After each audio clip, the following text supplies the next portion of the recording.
Welcome to the Backlog Chronicles. We are a podcast that challenges fanboy beliefs and takes a pragmatic approach to all things gaming. We strive to create a community for self-thinking fellow gamers. A community where logical conversation can take place. and a drive to further one's knowledge of gaming can be sparked. Take a seat. Show's about to begin.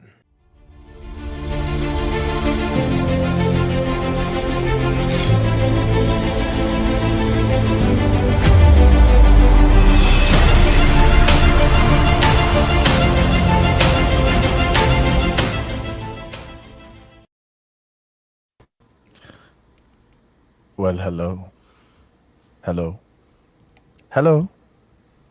Guys, Sarko, we're sorry we kept you waiting 3 minutes. We're actually waiting for Jordan, but, he always has to make a fashionably late entrance, being the dashing deaf man that he is. But I love blaming him. It's awesome. What's up, everybody? How you guys doing? Thank you for being with us today on this fine October 17th, 2021. This is TBC, the Backlog Chronicles podcast, hitting you every Sunday, baby. Thank you for being with us, everybody in the chat. Appreciate you all, as always. And you, Sarko, including your Arnold impression. My name is Dr. Mo Mokoma. I'm here with my fucking sons. Short one, who's on the way. Mr. Kevin, K-Med. Yo. How you doing, sir? Amazing. I am ready to cover all the news that we missed this week. It was a pretty packed week, man. Lots going on. So yeah. Really thought so? I didn't feel like that, man. I felt so. Like, yeah, I felt like it. With the DC shit was exciting. Yeah. So there's a lot to unpack there. Yeah, Mike is really fucking waiting for that. Yeah, I'm pumped for that, man. He's like, why did you put it so late in the show? Why? Luckily, we don't have a lot of topics. Yeah. Oh, man, that's awesome. Good, man. And Mike, Machine Gun Mike, my man. What's up, baby? Yo, what up, Mo? What up, chat? Sarko, what is going on, man? Cloud, Shizno, Pampa, always good to see you guys. Yeah, I'm good, Mo. Yeah, not a whole lot going on in the news, but yes, with the DC thing, that got me pretty hyped. I found out there's a lot of speculating and a lot of rumors going around right now for certain things that I was gonna we'll talk about here in a little bit or whatever, but whenever it comes to news, I feel like that's what's like in the mainstay right now. I feel like it's a lull, so everybody is just like scrounging around, like, yo, what'd you hear? Hey, what'd you hear? Looking in the gutters. Yeah. Exactly. Shit's like the bane of my existence on Twitter, bro. Don't even get me started with that. Oh my! You know how many confirmed things there have been confirmed by people that were not actually confirmed by any legitimate person, but it's just to say confirmed. Come watch us. Come watch us say the word. I literally read this article about Bloodborne and like updates for that and stuff, and the article straight up said it was like he didn't mention it on the podcast. He didn't tell us. But then later on, afterwards, he like spoke to us about who told him, and it was like, but yes, we can confirm that like he does think that this is happening because of what he said after the podcast, because he showed like his second cousin or whatever. You're breaking my brain, man. I know, dude. I was like, so speculation. Like I was like, cool. Yeah, that is true. Shizno actually, he said right here. So Xbox Game Studios, the account, the official account, they said that they're going to have an announcement for tomorrow, right? So I mean, and he apparently it's something to do with Fable, at least. They've been making like jokes about chickens and whatnot. I had and I remember I had like Ains answer that for me earlier. I completely forgot. And but apparently like it's something like there's like a joke about kicking chickens or something in the game itself. So but he is right. I do agree with you, man, about the expectations being ridiculous, even though I hope they are met, but I mean, still, what are they going to announce? It's definitely not the Fable remake from Playground. We already know that exists, so it's not like they're going to show anything there, but we'll see, man. I'm hoping like it's like an old, all the older Fables, like, I don't know, getting some type of enhancements, or at least I'm guessing, I don't know. So we'll see. But It's good to have that mindset, man. Keep your expectations low, baby. That's how you get surprised. Yeah, That's how you get surprised. Yep. See, she says no. She says no. I should have you here, man. Yeah. You see, you're on the same level, man. I got you, baby. But yeah. Cool, man. I'm glad you guys had a good week. I went to the Lions game today. It sucked ass. Nice. They're terrible. They're shit. My buddy has club seats. Like he's got like season tickets and he has club seats. And he's like, hey, I would never ever spend money on watching that team play. I'm from the Detroit area, but I'm a Dallas Cowboys fan. I've been a Dallas Cowboys fan. The Lions are almost my soccer. entire life. No, it's really weird Tennis. too, man. When people ask me about that, right, they always tell me, they're like, I don't understand. They're like, how are you a Cowboys fan? I'm like, okay, this is how it is. I immigrated to this country 31 years ago. I was 7 years old. Okay, so you were a Cowboys fan. I know. I didn't even know what football was. I didn't know what American football was. But my cousin was watching. He was born here, so he was watching football one day, and I went to his house, and I'm like, what is this? And he's telling me, and I remember the Cowboys were playing. Right. And I'm like, oh, okay. All right. Team with a star on their helmet, blah, blah, blah. And that's how I became a Cowboys fan. I've had many ups and many downs, but I can tell you I've had a lot more ups than Lions fans, sadly. So. I have a lot of friends. Poor Lions. I have a lot of friends here, so I can fuck with them a lot. Yeah, anyway. So that's cool, man. Yeah, stadium food. Still I'm kind of nauseous. It's still that. touch and go there. Yeah, it's still touch Did you have one of those? For a $10 hot dog. Yeah, we'll see how that. $10 hot hot dog, it didn't sit well, huh? I'm not sure, man. You pay $15 for some nachos just to make you nauseous. Fucking disgusting. Yeah, almost as bad as the game, I'll tell you that. Yeah, so that's good. So that's about it, man. Just work and shit. Fucking weeks are getting long as usual. But yeah. To ask you guys, I'm going to jump in and ask you guys what you've been playing, because I know, dude, I haven't talked to you guys all week. I know, it's been a busy week. I've been balls deep in Metroid, and unfortunately, the Switch you can't communicate with people, and it sucks ass. But, what do you mean? Whatever do I mean? Oh my God, what? But yeah, Kevin, let me start with you, bro. What have you been playing? I know you got your Alan Wake finally. I did. I finally got my Alan Wake. They surprised me, and I ran over there because I was like, all right, I'm never gonna get this. I'm just gonna keep the order in. Fuck it, I'll get it when I get it. But I did get it. I played through the first chapter, and it's been a busy week for me too. And I realized how amazing that game is. Like, it truly is a classic. And there's just, I don't know, man. It hits a lot of different points for me. It's got that Max Payne feel in there, with the running and the bullet time, not bullet time, right? Because they use it for the dodging. But the story is so good, and it's one of those where you definitely want to, have some headphones in there, play in the dark, get really wrapped up into it. It's eerie. It's just one of my favorites. So I played a little bit of that. And then I basically watched people play games as I decided whether or not to play a game myself, and didn't end up playing anything. So every night I'd go on, I'd see some people in a party chat, and I maybe joined like once out of 5 times because I was so fucking tired, dude. And I think it's just the time change here. Well, not the time change, the seasonal change, right? So it goes in up north here in Idaho. It goes from just like 9 p.m. being sundown in like 3 weeks. Pretty soon it's 6, and the sun's down. So it just it fucks with my head. So I've been tired, but now I'm feeling it. I'm getting back into the groove now. I'm in the darkness now, like Batman. I'm feeling it. Yes.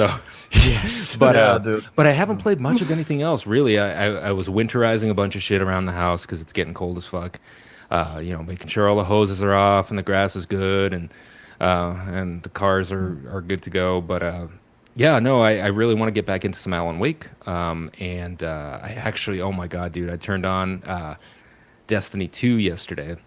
And I don't know why. I don't know why. They have a new season. I know I am blaming seasonal changes. It's my seasonal affective gaming depression. Second. But it's so true, though. I'm not even lying, Nix. But I turned on Destiny 2. I looked at it, and then I shut it off. Like, I couldn't do it. Like, I did the first intro a mission, because every time they do a season, they just launch you right into, the first mission. I did that, and then it landed me in the same place, and I avoided it. I said, no. I said, no, this is the same shit.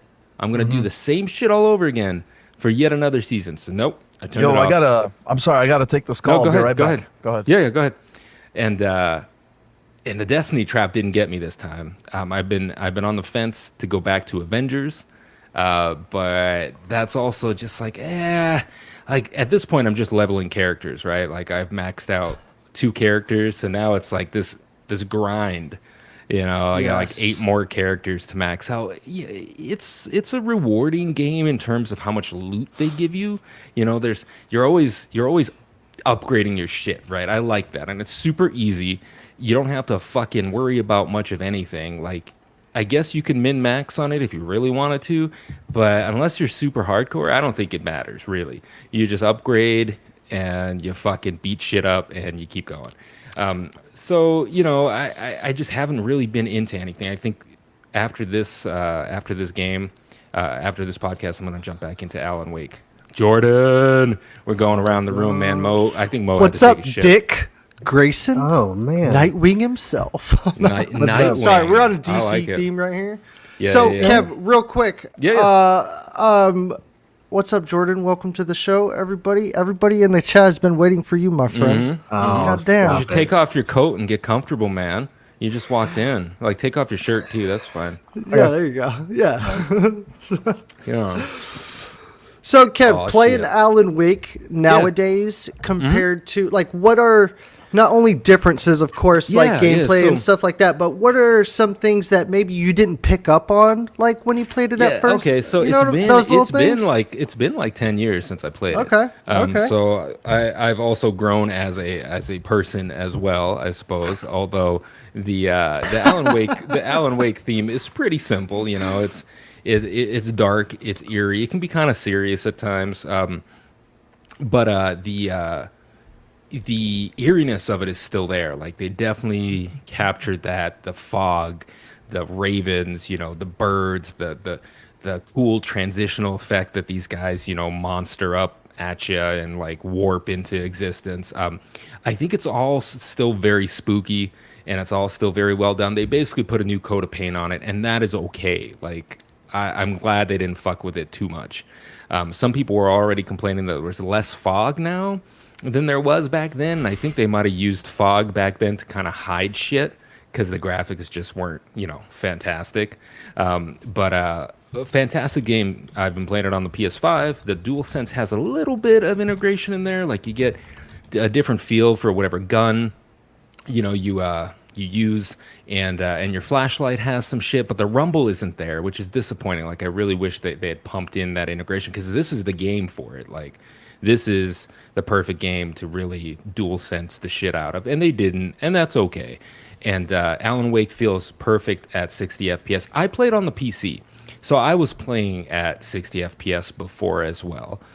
So that's not as much of a huge deal for me, but the graphics themselves are just so much better. Everything's clear, everything's more responsive, and it's a beautiful game. And for $30 you get all the add-ons. I can't recommend it enough. Pick it up on any platform. If you haven't played it, it'll be amazing. If you played it and it's been over 5 years, it's gonna be like a brand new experience if you're over 30, because fuck, you're not gonna remember shit like I do. So I don't remember half the fucking story. Like, little pieces come in, I'm like, oh yeah, that part, and then blank. And then, oh yeah, I remember that. So I'm really digging it, and I'm glad I finally got the copy that I pre-ordered and got like 2 weeks later. And apparently that's really hard to find, and I don't know why. I don't know how many shipments they got, but they didn't get a whole bunch of them. Ooh. It might be one of those games in like 5 years. The rare ones, like, right? Yeah, maybe. You got a physical of Alan Wake? Like, yeah, it might be. No, that's and cool. It was just cool seeing that come back in, and I hope this really means there might be an Alan Wake 2. I really want there to be an Alan Wake 2. I can definitely see that pattern. So maybe they're gauging interest in it, with the remake. Who the fuck knows? Or maybe it's just a money grab. I'm okay with it. Money grabs are fine. Either way, I'm fine with it. So yeah, no, I've been having fun with it. What about you, Mike? What have you been playing? Well, sorry, Kev. I still wanted to ask you about Avengers because well, you're like, now I'm leveling up characters. Sorry, Jordan. Please. Okay. You're like, now we're leveling up like individual characters. So yes. Like knowing from the outside in the the representation of the game, and then like now you've actually played it, and now you're what I would like to call balls deep in it. The character leveling and stuff. Like, good or bad? Is it a good game or is it a bad game? Like, or is it so complex that it's tough to describe because of the way it is? That's what I think it is. I think all right. Tough. It is, and I'll put it this way: it's a game that could have been good if it wasn't so lazy, and that's really it, because I see so much good in it, but then I see where they just said fuck it, like I don't care, I'm just gonna put these boxes here and they're gonna look exactly the same in every fucking level. This bush is gonna look exactly the same. These fucking puzzles are gonna be exactly the same. These bosses will be exactly the same. There's such a lack of creativity in some of it, and then in other parts they really do a pretty good job, right? So it's not bad, because I like to think I don't play bad games, which I probably do play bad games, but it's not a good game either. I mean, it's a mediocre game that could have been so much more, and I think if they came out with an Avengers 2, it's got a good gameplay loop. Like, you get into it, you feel good, you start feeling more powerful as time goes on, you actually start feeling like kind of a superhero at some points. But there's just, it's lacking in all these areas that just kept it from being what it could have been, I think. To call it a shit game now is garbage. It's a garbage take. It's not a shit game. It's doing really well on Game Pass right now too. So people are liking it, are spending money on the microtransactions. And there's always a lobby. There's always people playing. I just noticed a lot of people floating in and out of my matches. But yeah, it just could have been more, man. It could have been more. I enjoy it. It's kind of like a guilty pleasure. I usually have at least one game that I play that turns out like this, this 60, 70 kind of game that you just kind of like, because it's got superheroes, or it's got zombies, or, it's got something that I really enjoy. And this is definitely one of them. It's sad too. Every time I boot it up, and every time I'm playing and kicking ass, I'm like, oh, this game could have been something. Like, what if, blow my fucking mind, what if there was actually other enemies besides robots and generic dudes? What if you face actual cool people? Like, you face fucking what, like 3 bosses that are actually fucking worth a damn throughout the whole campaign. Yeah. And I'm like, so there was just some laziness in there where they're just like, yeah, I'll just throw this guy in here and like fucking they'll deal with it, because fuck, I'm done. Like, it's Friday, I'm going home. My paycheck sucks. Like, Square Enix and Crystal Dynamics, I don't know like what went on there, but it had to be a tumultuous time during this game, because they had this huge IP and this is what they brought to the table, right? Yeah. I mean, it could have been something spectacular, and it turns out that it was just like meh. It was like going to a fireworks show, and it was like there were fireworks, right? Cool. Yay, right? But nothing blew you away. Like, there weren't awesome fireworks. It didn't vibrate you until you threw up or anything. It didn't give you any huge feels. I wanted to feel something, and the Avengers doesn't give you huge feels. Like, it's the fucking Avengers, man. There's no snap moment. There's nothing to really care about, I guess, in the game, right? It doesn't make it bad. It's just I don't really care, I guess. I don't know. But outside looking in is just, it becomes sadder and sadder. It's like watching your child become, like a drug addict or something. It's like, that is so fucking great, Kevin. I was on It's like, honey, I gave you everything. I gave you my love and my nurturing, and now you just you go out and you do cocaine off the back of toilets. Why, honey? I love you, and that's kind of what it feels. It's just it's a redheaded stepchild. It truly is. That's funny you mentioned it, man. I was on the Reddit Avengers Reddit earlier today, and I was like, this is a fucking shit show. Like, I felt bad. Like, the genuine, like, damn. You know, even Crystal Dynamics, like, damn, buddy, like, you know. And I don't know what they're doing, because obviously they got that little thing with Xbox going to Perfect Dark, you know. But I was just like, fans are hating on it right now because it has, you know, where you pay for experience or whatever, boosters, you know, and they said that they would never do that. But obviously it's one of those things being blown out of, blown out of proportion a little bit. But at the same time, they did say this thing or whatever. But that's just funny that you mentioned Avengers, man, because I was literally like peering in on it, because I still keep up with it, like probably like 60%, you know, like of my effort or whatever. And I just want to see what's going on and what's good, because Spider-Man's supposed to be still in the works, and it's just like whatever. Like, Shizno, I like that you like the game. I like the game a lot too, and I didn't really have those problems or whatever. But yeah, I mean, it's doing great on Game Pass. I'm glad that is, you know, bringing some more players in there to experience it. And at this time, you know, it's like they're tossing them a bone, right? They're putting it on Game Pass. That's exactly what it is. It's EOL, man. I mean, the game's gonna be dead. There's no way around it. It'll be a couple more years and nobody will be fucking playing it. Yeah. Maybe they'll take it and do something else with it, but this game isn't, like, this is it. I feel like this is what we're getting. And it's not going to get much more than this with Avengers. Right, exactly. I think the peak might be Black Panther, and I think what it was the idea was good when they had the idea, but by the time the execution came around, I feel like the gaming like waves like kind of moved on from. Yep. They were trying that Destiny shit. And that's so fucking funny that you said you fired up Destiny 2, because I think about that game all the time, because I want that loop, you know, and I liked it. And that's how they get you. Yes, and I always have that feeling too whenever I drop in on whatever planet, and I'm like, oh yeah, this place again. Same Fuck that. shit over I'm and gone. over again. Yep. I know. Anyways. And that's the same thing.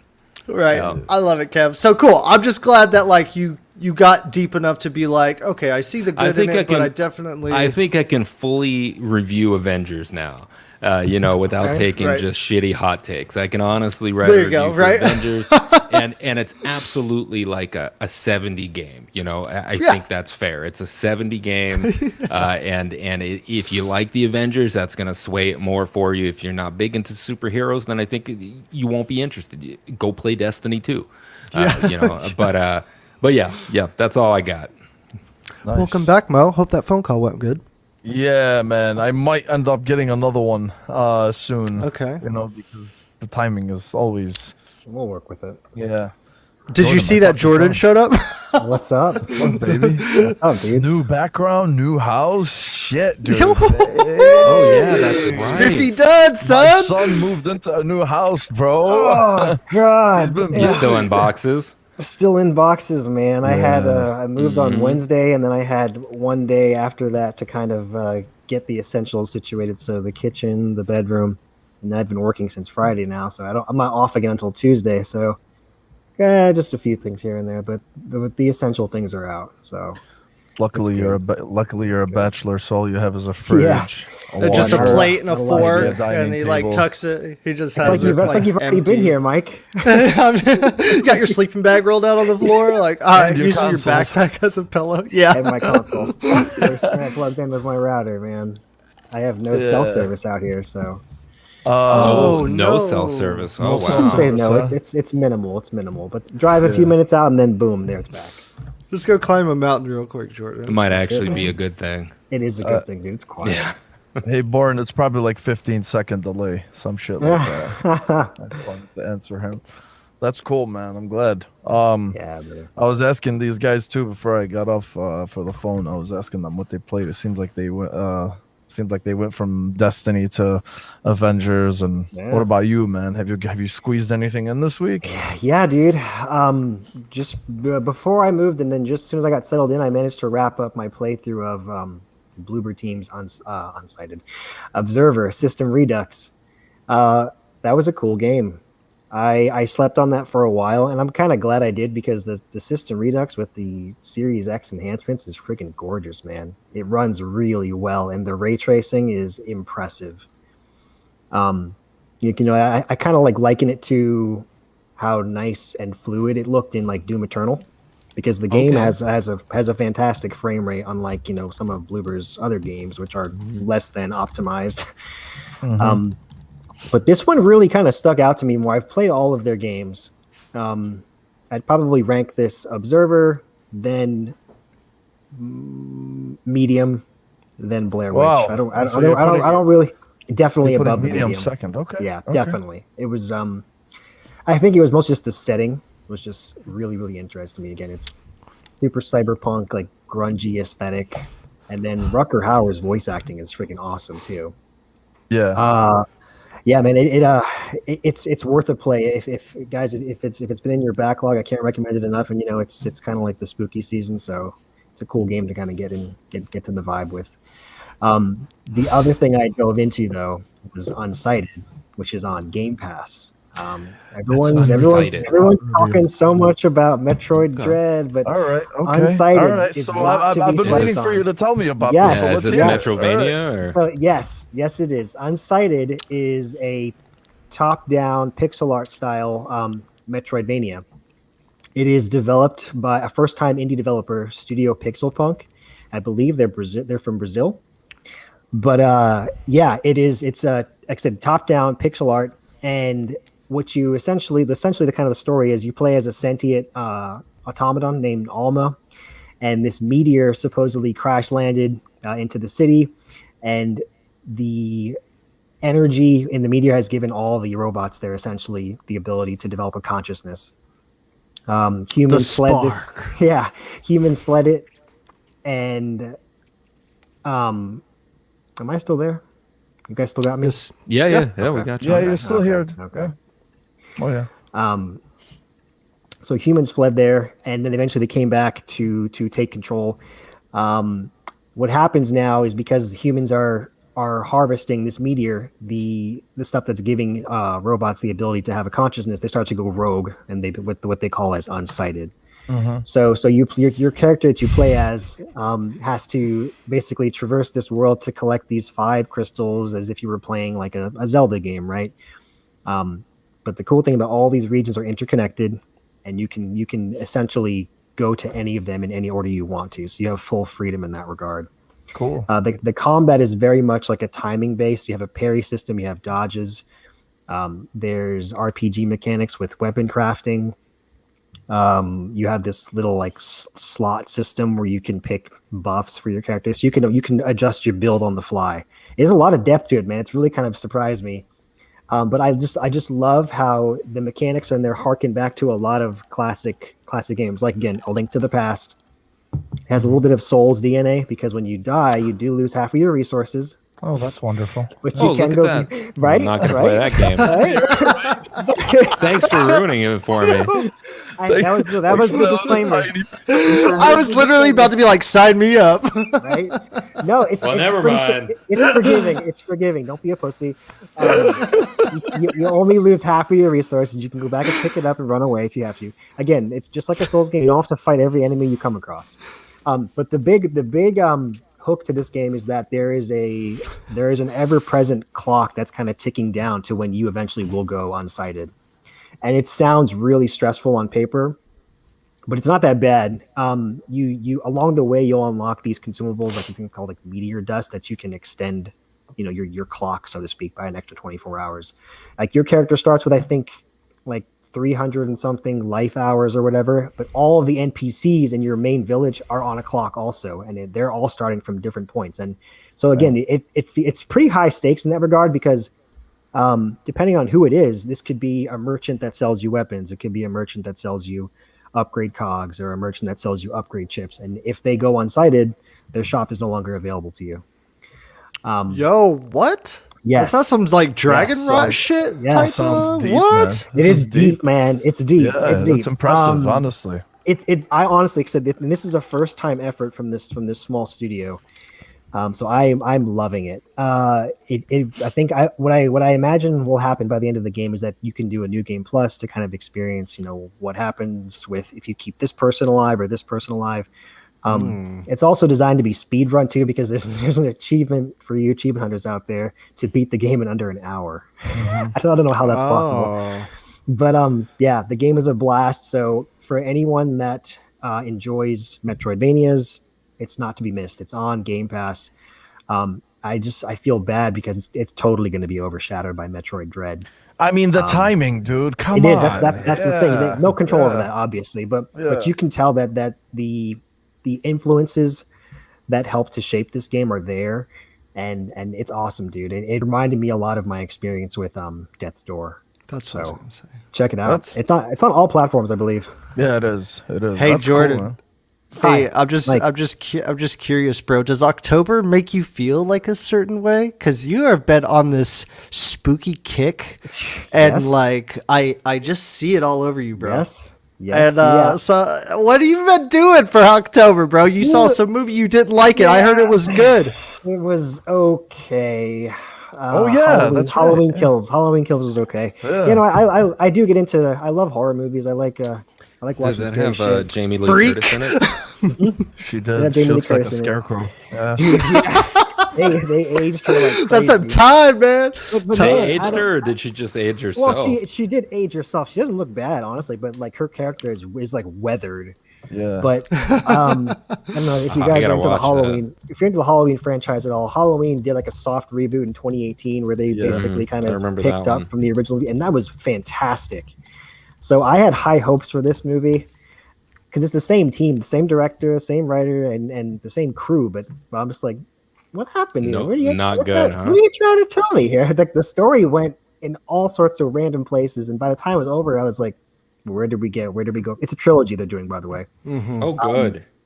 So hopefully it'll wrap up with a more satisfying conclusion because 2018 was awesome. But yeah, this was less than stellar. But yeah, Mike, I watch a lot of freaky shit when it gets hot. You're like, hell yeah, it's October. He watches that freaky shit. So you're telling me you've seen Hocus Pocus by now, right? Hey, don't fucking talk about Hocus Pocus. I watched it the other day, bro. I was I like, love that this movie movie. goes so hard. It's so I good love that movie. for all, dude. Oh It's my good. god, Hocus Pocus is awesome, man. Little children. Yeah, man. I had to admit to my wife, I was like, babe, I had a crush on the That's a blonde. great hair. movie. she Yeah, that's was what's her like, "You name? what?" Sarah Jessica Parker. Yeah, right? it was. Yeah, man. Yeah, she actually classics. looked decent in freaking witch in witch makeup, man, or whatever. God. She looked better than she did in her normal fucking makeup Yes. on Yes, her she show. did. So, Tune in That on was a great Mondays movie. for our Hocus Pocus podcast. I'm so glad you said Hocus Pocus, Mike. What a great movie that is. I love that movie, man. It's so good. It's so freaking good. Classic. The Black Classic. Flame Candle. My virgin. Yes. Yes. Yes. Oh my god! Remember that cop? He goes to him. He's like, "Are you a virgin?" He's like, "Yeah, I'll get it tattooed on my forehead." All right. Oh my god, man! It's like it's a guilty pleasure. The more you watch it, the dumber it gets. Though every time you watch it, it gets so dumb because you pick up on the, on The adult humor type. yeah, but it's So just so good, man. It's so freaking good. That's awesome, dude. Oh shit. Mike, did you already talk when I was on the phone or no about? what No, you've I been was playing? just asking Kevin more so about his Alan Yeah, Wake and because, Avengers experience. Yeah, you but mentioned Avengers, and all of a sudden your fucking ears lit up, bro. I know how you are, man. well, because like as a No, dude, no Avengers. okay, I just like when you see down the line on both sides, it's like you gotta. You know what I'm saying? But anyways, I but it's know. just one of those things where it's like, dude, you just gotta try it. It'll be fun. Whatever. No, I know. What have I been playing, man? I threw in Batman Arkham Knight because all this DC shit that's happening, man. Like, I mean, I don't know if anybody doesn't know, like, I get these super heavy, like, superhero vibes depending on whatever I, like, am feeling at the time. It's either Marvel or DC because they give off different vibes or whatever, and it's like Marvel's that lighter type of obvious tone that you probably understand from the MCU and stuff, although there still is dark shit in there. But, and then you got DC, which is a little bit, I don't know, the stories are told different and it's different. Anyways, and so I played Arkham Knight a little bit, but I was mostly on the mini games, and and like I kind of neglected a lot of the mini games. I kind of, when I first got the game, even up until now, really, I kind of just like thought it was fodder. Like, yeah, I like the DLCs and the little side stories. Batgirl has a whole chunk of a DLC story for her, shows how Joker like breaks her back and why she's in the wheelchair. Right, yeah.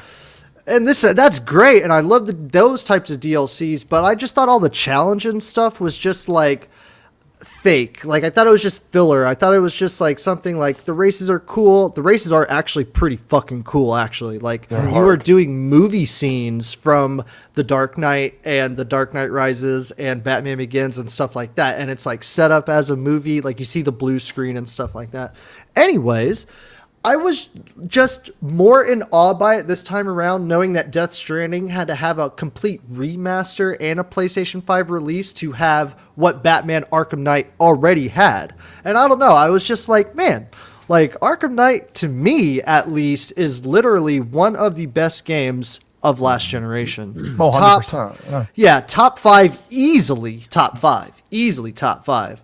But yeah, I was just like super impressed with it. All the detail they put in the character models, all the like the vibe it gives off is like exactly. I was talking to, I mean, shit, she's 11. You know what I mean? But I was just telling her, I was like, this is the best Batman medium, girl. You know, I was talking to my daughter. I'm like, this right here is like the best version of Batman besides like the cartoon back in the 94 animated series, you know, or whatever. I mean, it's a spit take basically, but holy shit. Anyways, just impressed with that game. It still makes my PlayStation 4 run super loud, but you know, I would really like some, I would really like an update for that game. Anytime now, Rocksteady. You know, maybe when Gotham Knights hits or whatever, we'll get that. And then I started to, I wanted to platinum Miles Morales, just because I just kind of rushed through the story and I was like, I feel like this game has a little bit more to like give to me. And so I started doing the side missions and stuff. And boy, it has a lot to give. Like, still so impressed with that game. They even give you, and I just found this out like last session that I played, they give you so you're swinging with R2, and then when you press L1, which is to activate your Venom charge, and you tap triangle, Kevin, you know what I'm talking about? You do this like mid-air burst, and you can get swinging pretty good. Dude, it's like the next level. Like if you were to update Spider-Man swinging besides the basic, like, you know, pendulum, basic kind of speed stuff, like that's it right there. That dash in the air is just incredible. He gets far. It's lit.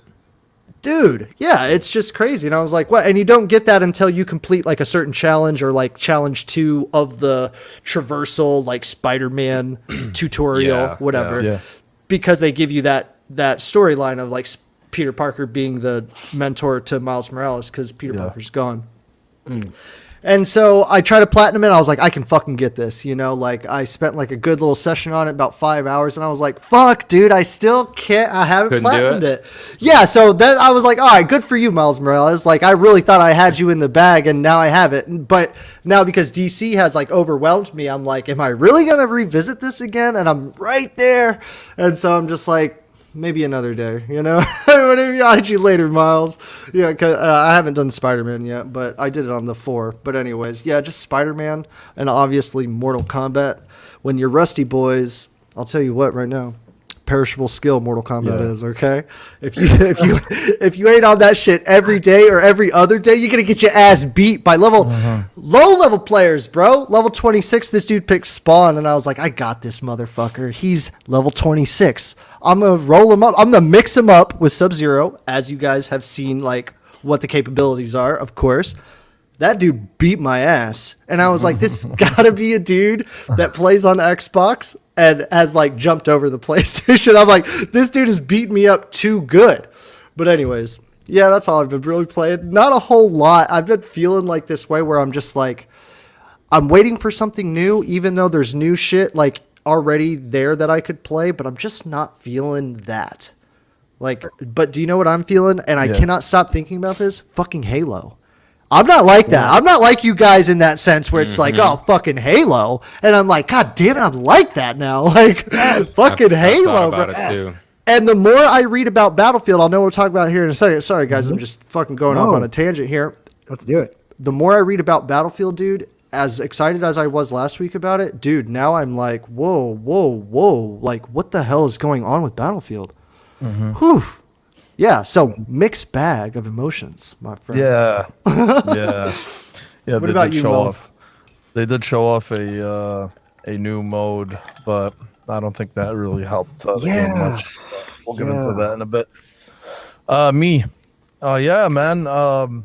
Dude, I haven't played anything but Metroid over the past week.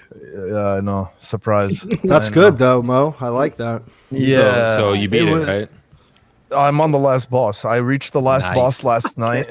I'm in I think my play count so far is like 13 hours. But total play count, I would honestly put it at at least maybe 20.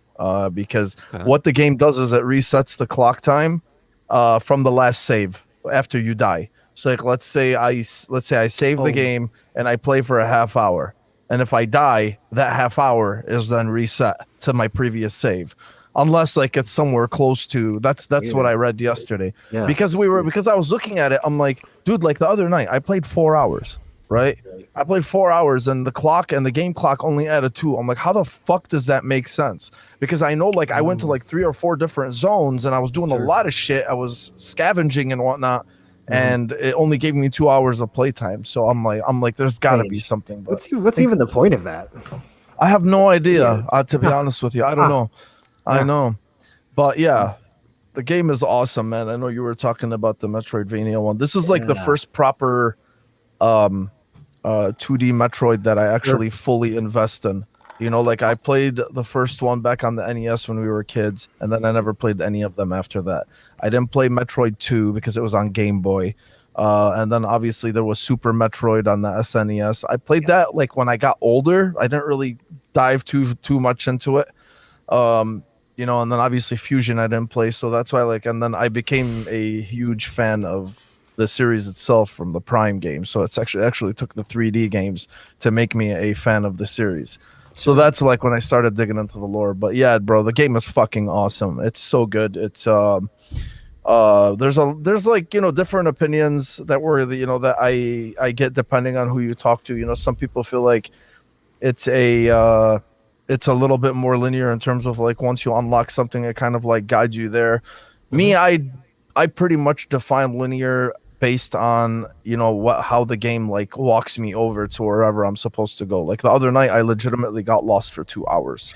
2 hours I was bouncing around from one zone to the next. I had no idea where to go, and it all ended up being I had to go back to the initial place where the lost period started. Sure. And because I fucking missed something that I just was not paying I wasn't paying close attention. This is Mo and party chat. It's 3 hours later. Fuck. I'm still lost. 3 hours. 3 hours after that. I am. No, fuck. No. I'm really lost. I am just so lost right now. Yeah, that's pretty much it. But it's well, as you get lost while you're searching, you're enjoying that time? You know what I'm saying? That's is it crazy, just kind of no, that's the crazy thing. You get a little bit of frustration because you want to go, but I'm enjoying it because I'm finding more shit, right? For instance, I went to so depending on where you go and how curious you are, it really rewards your curiosity, right? And it also depends on how many abilities you have unlocked. For instance, I found an ability that I was supposed to get later in the game, but I got it early, and that's because I had the grapple beam and I was able to jump onto this, it's called a spider grapple panel or whatever it is. Anyway, I found a teleport that I was not supposed to find that early in the game, and I went to this world that I had no business being there that early in the game. And I ended up unlocking it. I unlocked it because I was telling Ains about it. He's like, how the fuck did you get it? I'm like, I don't know. While I was lost, I was exploring. Yeah. And I just got to it, and I sent him a picture. I sent it in the group chat, Jordan. You saw it. I sent him a picture. It's this is the map of the small area of where I was supposed to be. And then the place that I unlocked, it's it's all the way to the right. It's all black, and all you see is this little unlocked area and I couldn't get out of it. So I just picked up the ability and I left. So it really rewards exploration. There's a lot of worlds. The worlds are big. They're very dense. There's a lot of shit in there to do. I'm surprised I even memorized them all. I even unlocked another one yesterday. I'm like, oh, holy shit. But it ended up being the final one to the main boss. Yep.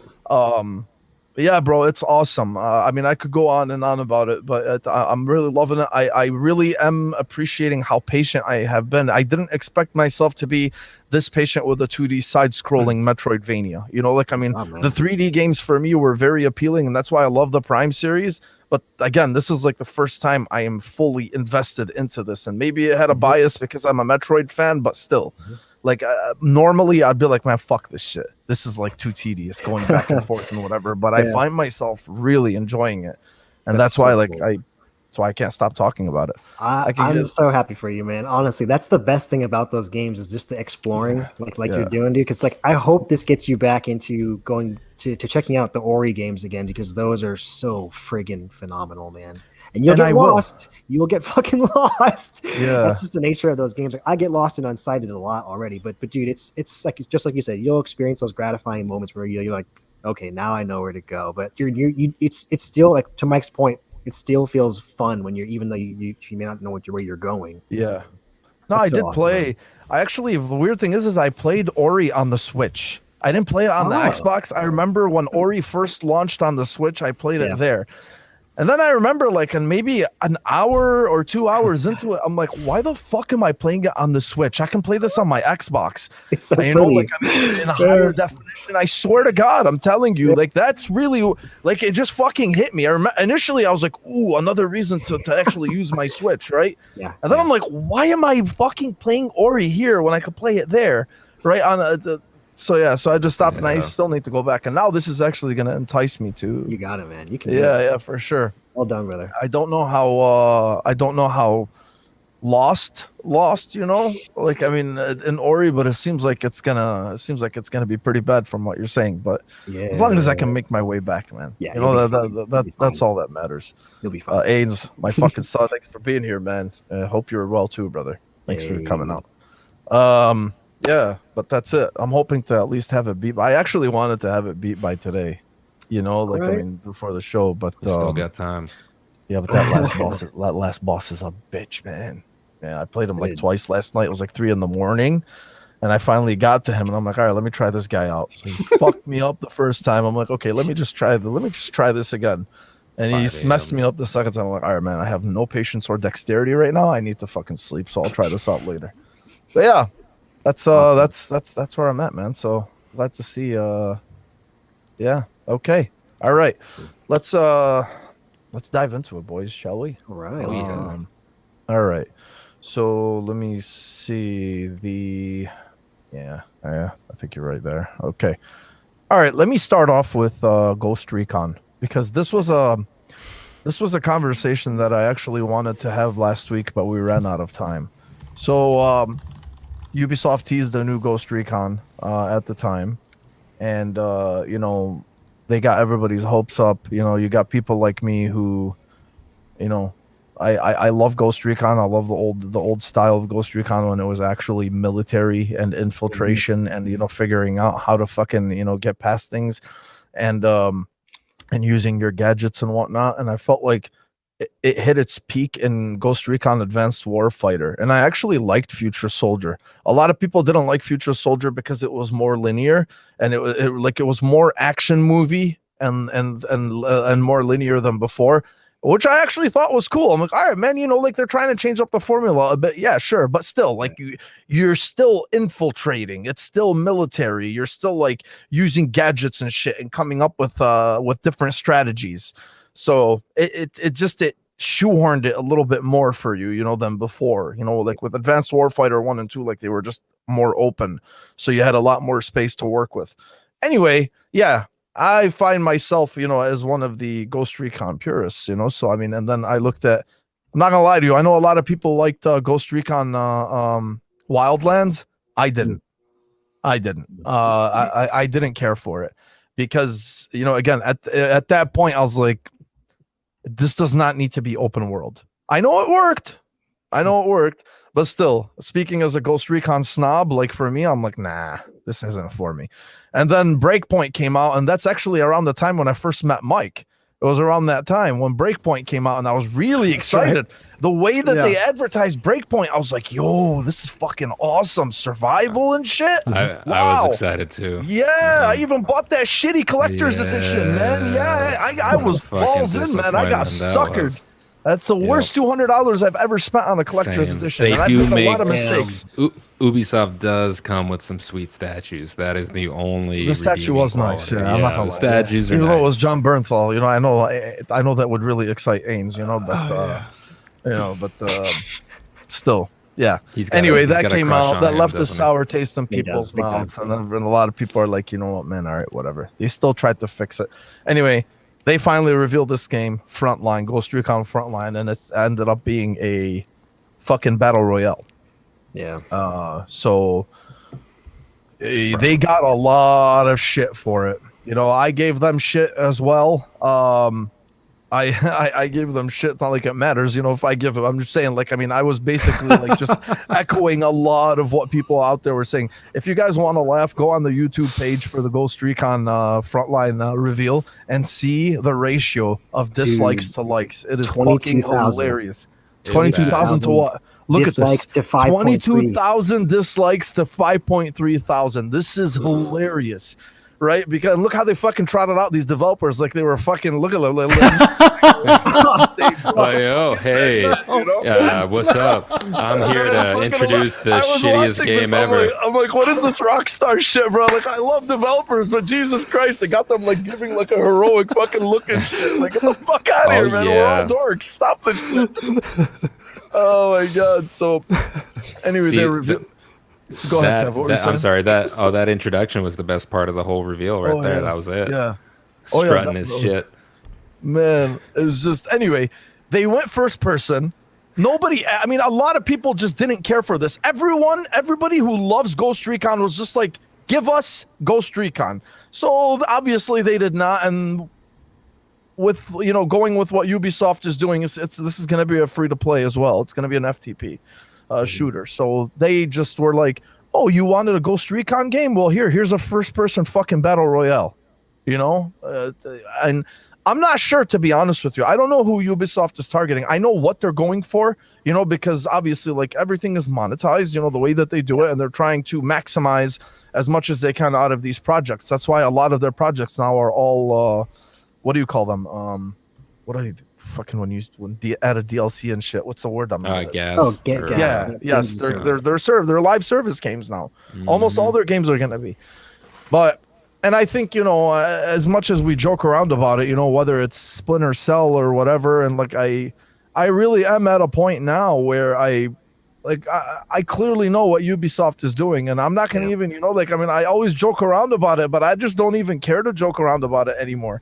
You know, like, they're clearly not what they were, you know, like at least the publisher that I fell in love with, you know, when I was in college, and I used to have dreams of working for them. I mean, you're talking Prince of Persia and all the fucking great franchises that they had, like, what, 15, 20 years ago, you know, and now, like, everything is just live service, and it's definitely just not tailored for my taste anymore. And if it is for you, I'm happy for you. But this was just a big slap in the face, honestly, for a lot of the Ghost Recon fans.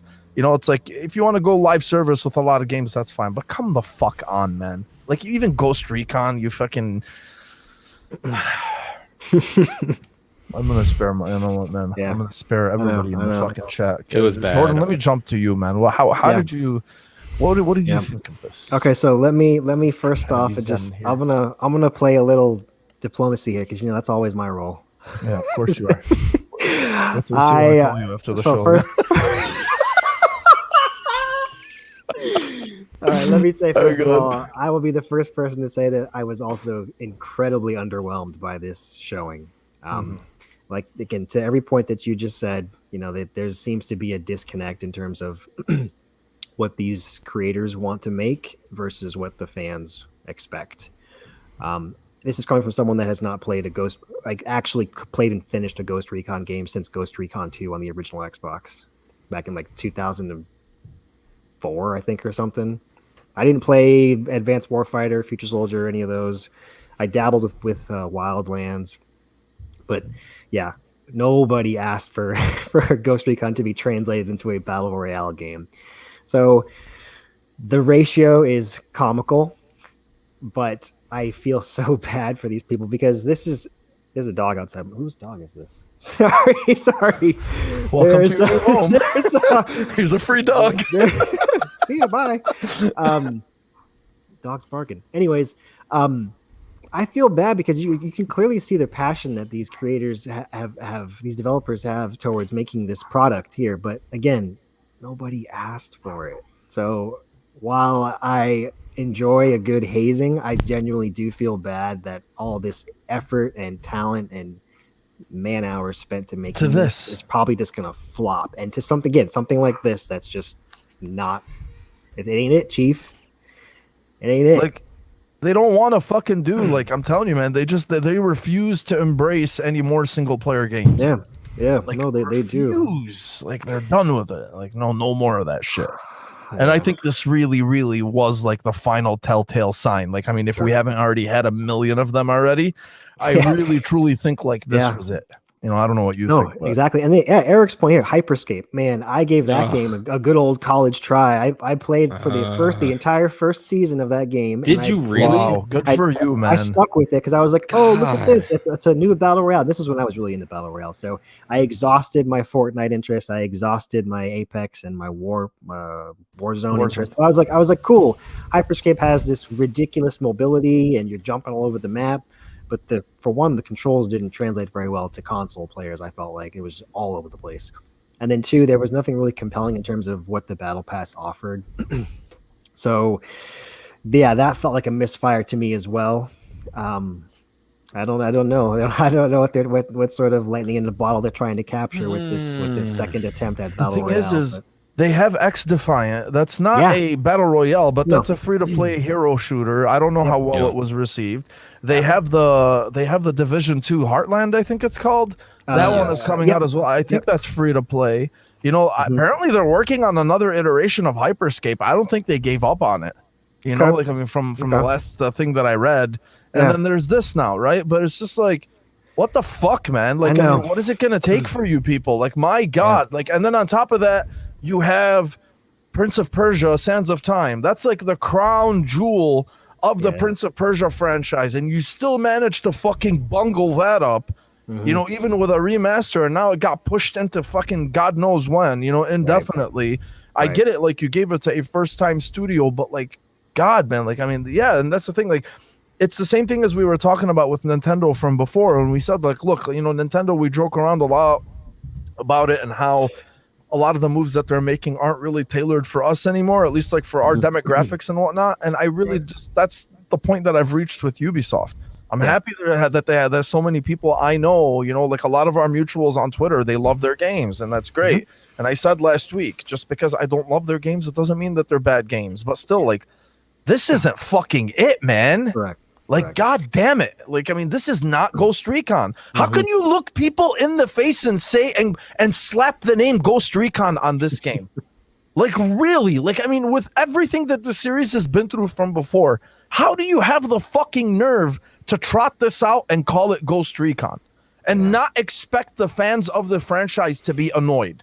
You know what I'm saying? Like, that's my whole thing. Like, how?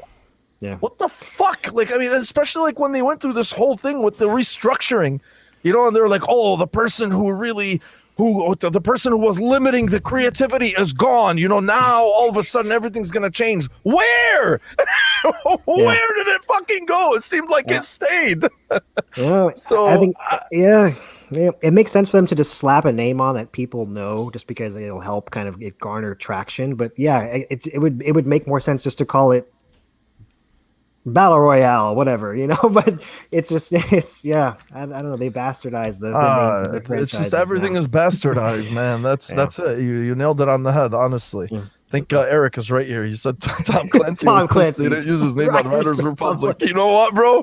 I wouldn't even fucking doubt it, dude. Could you imagine? Tom Clancy's Riders Republic. Yes. Oh man. Ride down the hill as Jack Ryan. as Jack Ryan. Unlock Tom Clancy's skin. Oh my god, dude, what the fuck? Kevin, what did you think of this shitty SNL? Go, Kevin. Go, Kevin. All right, man. I've just been dissing games, dude. Yes. This shit is trash too. So happen, baby. I funny don't 'cause it's true. understand.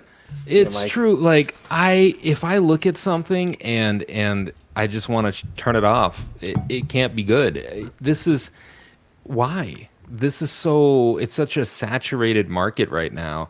Yeah. And I'll tell you why. That's a rhetorical question because I know everything because I'm fucking omniscient. Okay. Obviously, what Ubisoft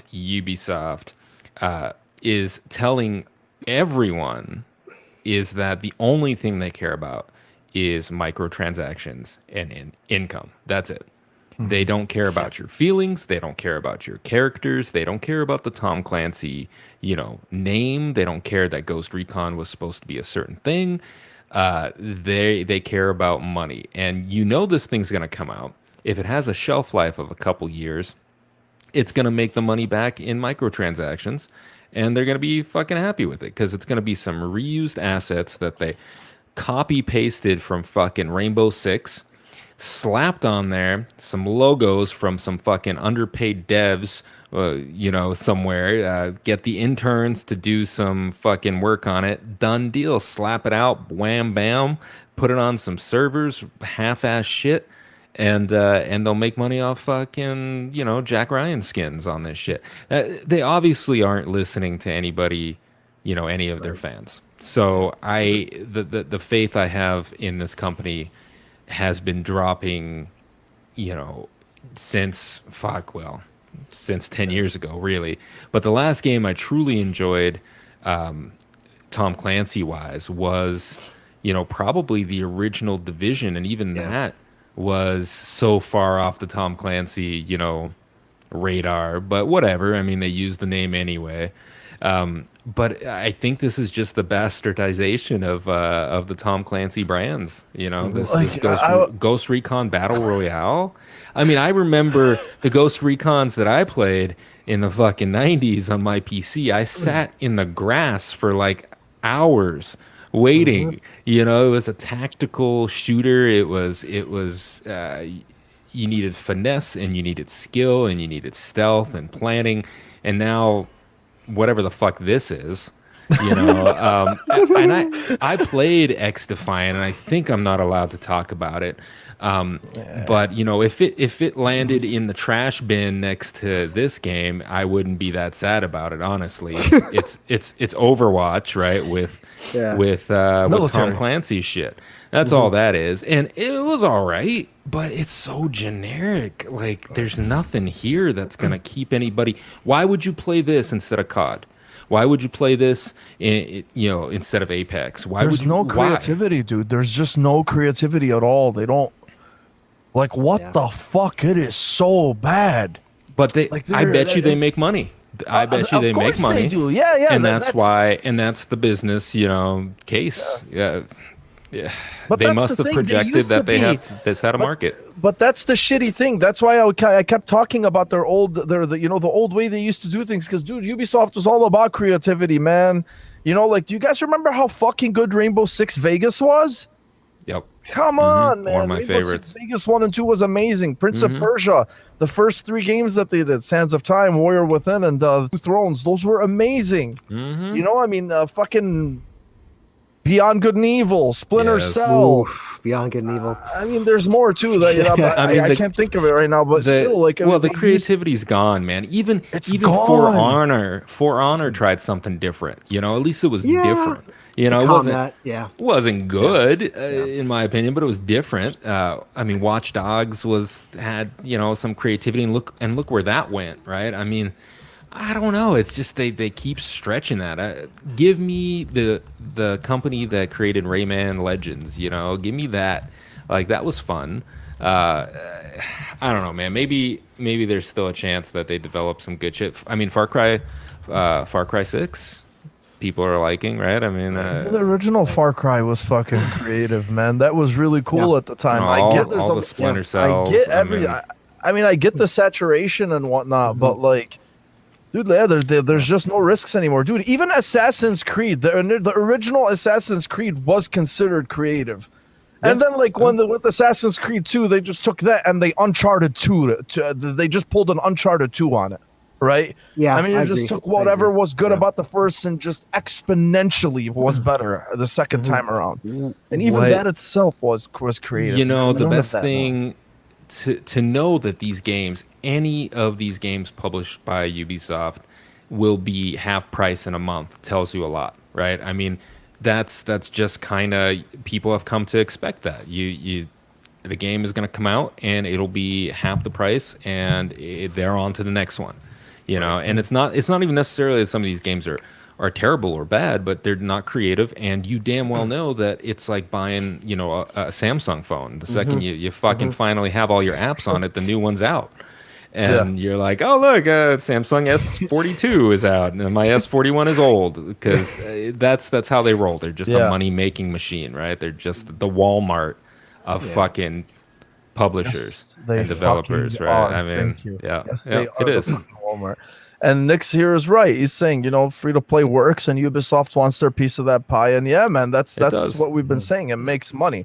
And Eric's saying here they needed to go head-to-head with PUBG, you know, because there's Warzone, and obviously, and they felt like there was a space for tactical, you know, battle royale, but this is just not it. Don't fucking do not slap Ghost Recon on it.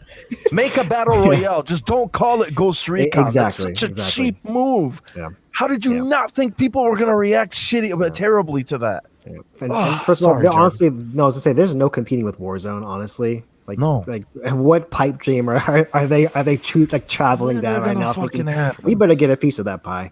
But I'm sorry, Mike. I wanted to get you, but real quick, have any of you guys played or at least invested some time into Immortals, Phoenix Rising?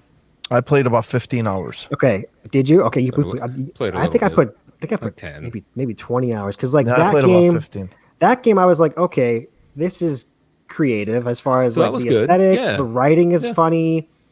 And by the time I finished the intro island and then the Aphrodite sequence, the game, honestly, I'm like, okay, Ubisoft me right in the face. It lost its luster for me really, really quickly. So they had a spark of creativity in that game in terms of just the characters. Like I said, the characters and the writing was the biggest thing. The combat was but I don't know. I'm hoping there's a revival for them at some point with this. Like Far Cry 6 seems like they're at least advancing it in ways, not necessarily from gameplay wise, but storytelling and maybe some mechanics. But I don't know.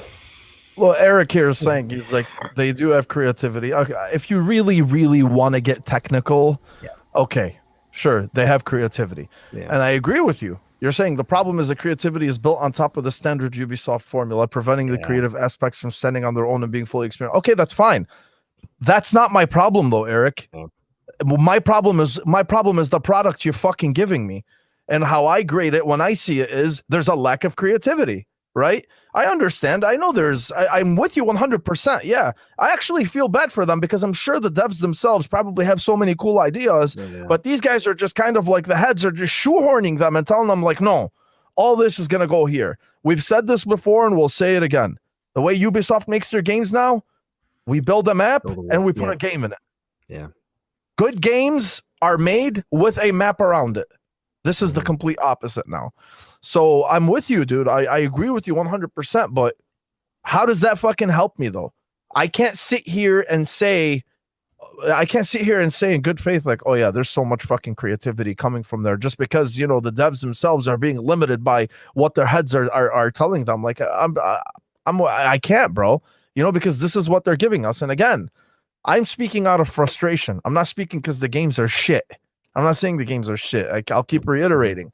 You know, I'm just speaking out of frustration because I love this fucking publisher so much. I'm telling you, bro, I used to fucking dream of working for them when I was in college. So I realized that I had no fucking talent at all.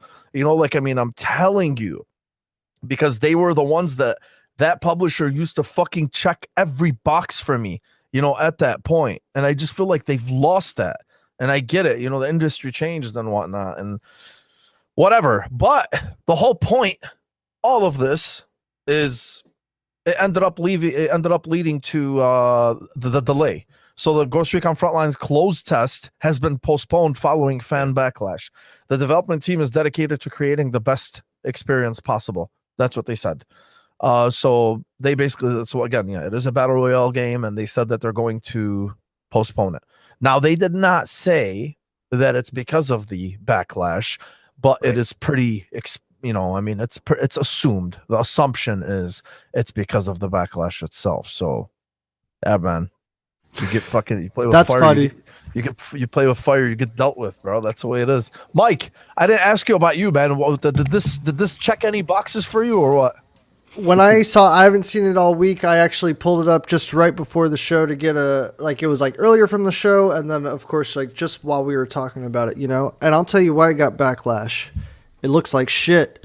It's like the toy you buy of Spider-Man, but it's not name brand, or it looks really good. But then when you hold it in your hand, it's like that light shit plastic. And you're like, I don't know about this. You guys know what I'm talking about? I don't know. It's like, I got some Dragon Ball Z toys that I could bring down right now to give you a perfect example. Like the paint is fucked up on the eyebrows or whatever. Those type of toys. That's what that game is. Like, okay, cool. Hey, drop me in like a lift so I can see over the wall. But I mean, the white X, it's just the whole aesthetic about it. And yes, all you guys are hitting everything that I thought too. Like, what are they doing? Is it so watered down now to where they're just is Ubisoft such a big thing to where they could just like kind of like shovel this stuff out and be like, it might make some money. Like, who's going to play it? Little kids that can't get Warzone or that are banned from Warzone. And people that want to try to get into a new space, they're going to try to get good at it. And be like, oh, this is what I did. Yeah, it'll be streamed for a month. Yeah, like Ghost Recon, to me, I really liked Wildlands. That was my first Ghost Recon game, and I was like, yo, this has Metal Gear Solid 5 mechanics. I'm fucking in. I did like that open world mo. And Breakpoint, even though as shitty as it was, I liked it too. The PvP, that's what they should have done. They should have put the resources they put into this game. They should have expanded on Breakpoint and maybe made like some type of branch off like PvP from Breakpoint. It has PvP already, but it's quite basic, although it's very tactical. It's 4v4 on one kind of small map, but matches can go on a full 10 minutes and you don't have to move. It's very tactical. Anyways, not a lot. It's not this run and gun type of shit. And it's like, now hearing from Battlefield and like seeing a bunch of people, like what people responding like that, like on Reddit, they were even saying like, oh man, it's like Call of Duty. And it's just like, fuck, dude. Like, I'm sorry, but for me, like I like me a good military game, but for me, my fast go-to shooter is going to be Halo, period. Mm-hmm. So, is there a tactical shooter out there that is going to be Battlefield hardcore mode? Doubt that. If that game even like launches in a nice state, who knows? I don't know. I'm just like kind of snowballing from what I read about Battlefield today, which was one, it was disappointing. Two, seeing this shit makes me want to puke. I was breathing into my mic because I couldn't fucking catch my breath at how shitty the gameplay was, to be quite honest. Like, I'm not even trying to be, but it's just like, y'all are making good points. Ubisoft, what the fuck are you guys doing? I played Hyperscape 2, Jordan, with Mo, and we were like, you guys did. Right, this is like one of our first conversations. Yes, it we was. Played like 45 minutes or whatever. We played a few matches to be like, what is it about or whatever, but we were like, nah. But yeah, like I said, why would I play that game over Apex or Warzone? Okay, cheaters in Warzone. Fuck off. I get it. But Warzone though. I mean, by now Warzone is like it's like the gaming jargon to like at least, and I know younger kids like, yo, dude, you get on Warzone tonight? I know how it is, but whatever. Yeah, this is not. That's very disappointing. Ghost Recon, Tom Clancy. Yeah, man. Like if you guys, don't fucking slap that name on there. That's it, man. Like, just don't. Watch out for the mobile version. That's so disrespectful to the franchise. My God. Anyway, yeah. So that's that at least. So Battlefield. What we're not going to shit on it again this week like we did last week, especially after Kevin's epic rant. But they did reveal a there's still a lot of like talk, by the way, about whether this is going to happen or not, or whether they're going to delay. I don't think they're going to delay. I think that's it. Like, they committed and they're going to go for it. Despite whatever. So they revealed Hazard Zone, which actually I thought which sounded on paper like it's going to be pretty cool. Because last week I was complaining about, just the openness of the map and how, like, I just didn't feel like there was a sense of progression and blah, blah, blah, all this other crap I don't want to rehash. But Hazard Zone seems like they're calling it a tense squad-focused survival experience. It combines whatever. This is all fucking marketing jargon, but basically how it works is inserted as 4-member squads. You must locate and retrieve critical data drives scattered throughout the battlefield while fighting opposing squads with the same objective, which is the PvP part, and then occupying forces, which is also apparently I think there's going to be PvE as well. Yes. Succeed by gathering the data drives and choosing when to extract before a storm overtakes the area. And this high-stakes one-life experience. That is fucking cool. Yeah, right? That sounds awesome. That was in the beta itself. Like, that to me just sounds really... That sounds something cool, because I was talking about objective and progression, and I want to feel like I'm contributing to the goal. And this is like what this... I thought of you, Jordan, because you were saying like they do have some modes where it's like a little bit more focused and it's smaller. Mm-hmm. And even this itself, I went from like whatever, and I saw this, I'm like, okay. Yeah. All right. So I'm interested to see more of this. Okay. So what did you think of this, man? How did this resonate with you? Good. So I will actually be a bit of a counter to that, man. Ooh. So I'm all for new modes and everything, and I'm not saying like this is new, but it's not core Battlefield, And that's not saying that it's not going to be a good experience, but Battlefield's always about having large scale battles, a shitload of explosions happening on screen, people just throwing themselves at objectives, one life and you're done. It's not battle royale, but it kind of is battle royale. People are saying it's very similar to a PC game, Escape from Tarkov, which I've not played before. Yeah. So again, you have this whole like objective you have to do. Then so the goal is not to kill everybody, but it's to extract before someone else takes it. Kind of like the Dark Zone in Division. That's what I was gonna. I did not know that it was. I didn't know it was being compared to Escape from Tarkov, because that's a fucking Dark Zone, right? Dude. So, I was gonna say. I was gonna tell Kev about like it sounds like the Dark Zone. What'd you say, Kev? Look at how cool these trailers are, but the game anyways sorry. But anyways, so the idea I think is cool, right? I applaud them trying to put something different, a new spin on the Battlefield take. The PvPvE element seems interesting. I don't know how many of them are going to be there. The one thing is that it's 18 to 4. Yes, sorry. That's it. There's no dedicated maps for this. They're using the same 7 maps in the game. So question I have is like, is it going to be drop on the entire map, or is there going to be like, a quadrant of the map that this mode is kind of confined to each time? I'm not sure. But no, I mean, I think it's cool. Am I super excited about it? Not really. Does it change how I feel about 2042? Absolutely not. Yeah. Okay. But yeah, I think there's an audience for this, and like I said, I think it's cool to remix it, but it doesn't sound super enticing. And going back to your point, as far as like other modes that might give you more direction, like I said, if I don't know what the state is in this game as far as what other modes they're offering, but Rush, smaller versions of Conquest, like I think it's called Domination. Like I said, they give you only a smaller fraction of the map to work through, Mo, and like I said, it's just you have a lot more immediate minute-to-minute action, and the matches are significantly shorter too. Sure. Yeah, I got you. Cool. Kevin, what did you think, man? What? They're announcing something on a broken game. What? No, I have no idea. I think they're wanting to get into a different space. It isn't core Battlefield, but if it is a different mode, then whatever. Let's hope I just want a fucking working Battlefield. Yes.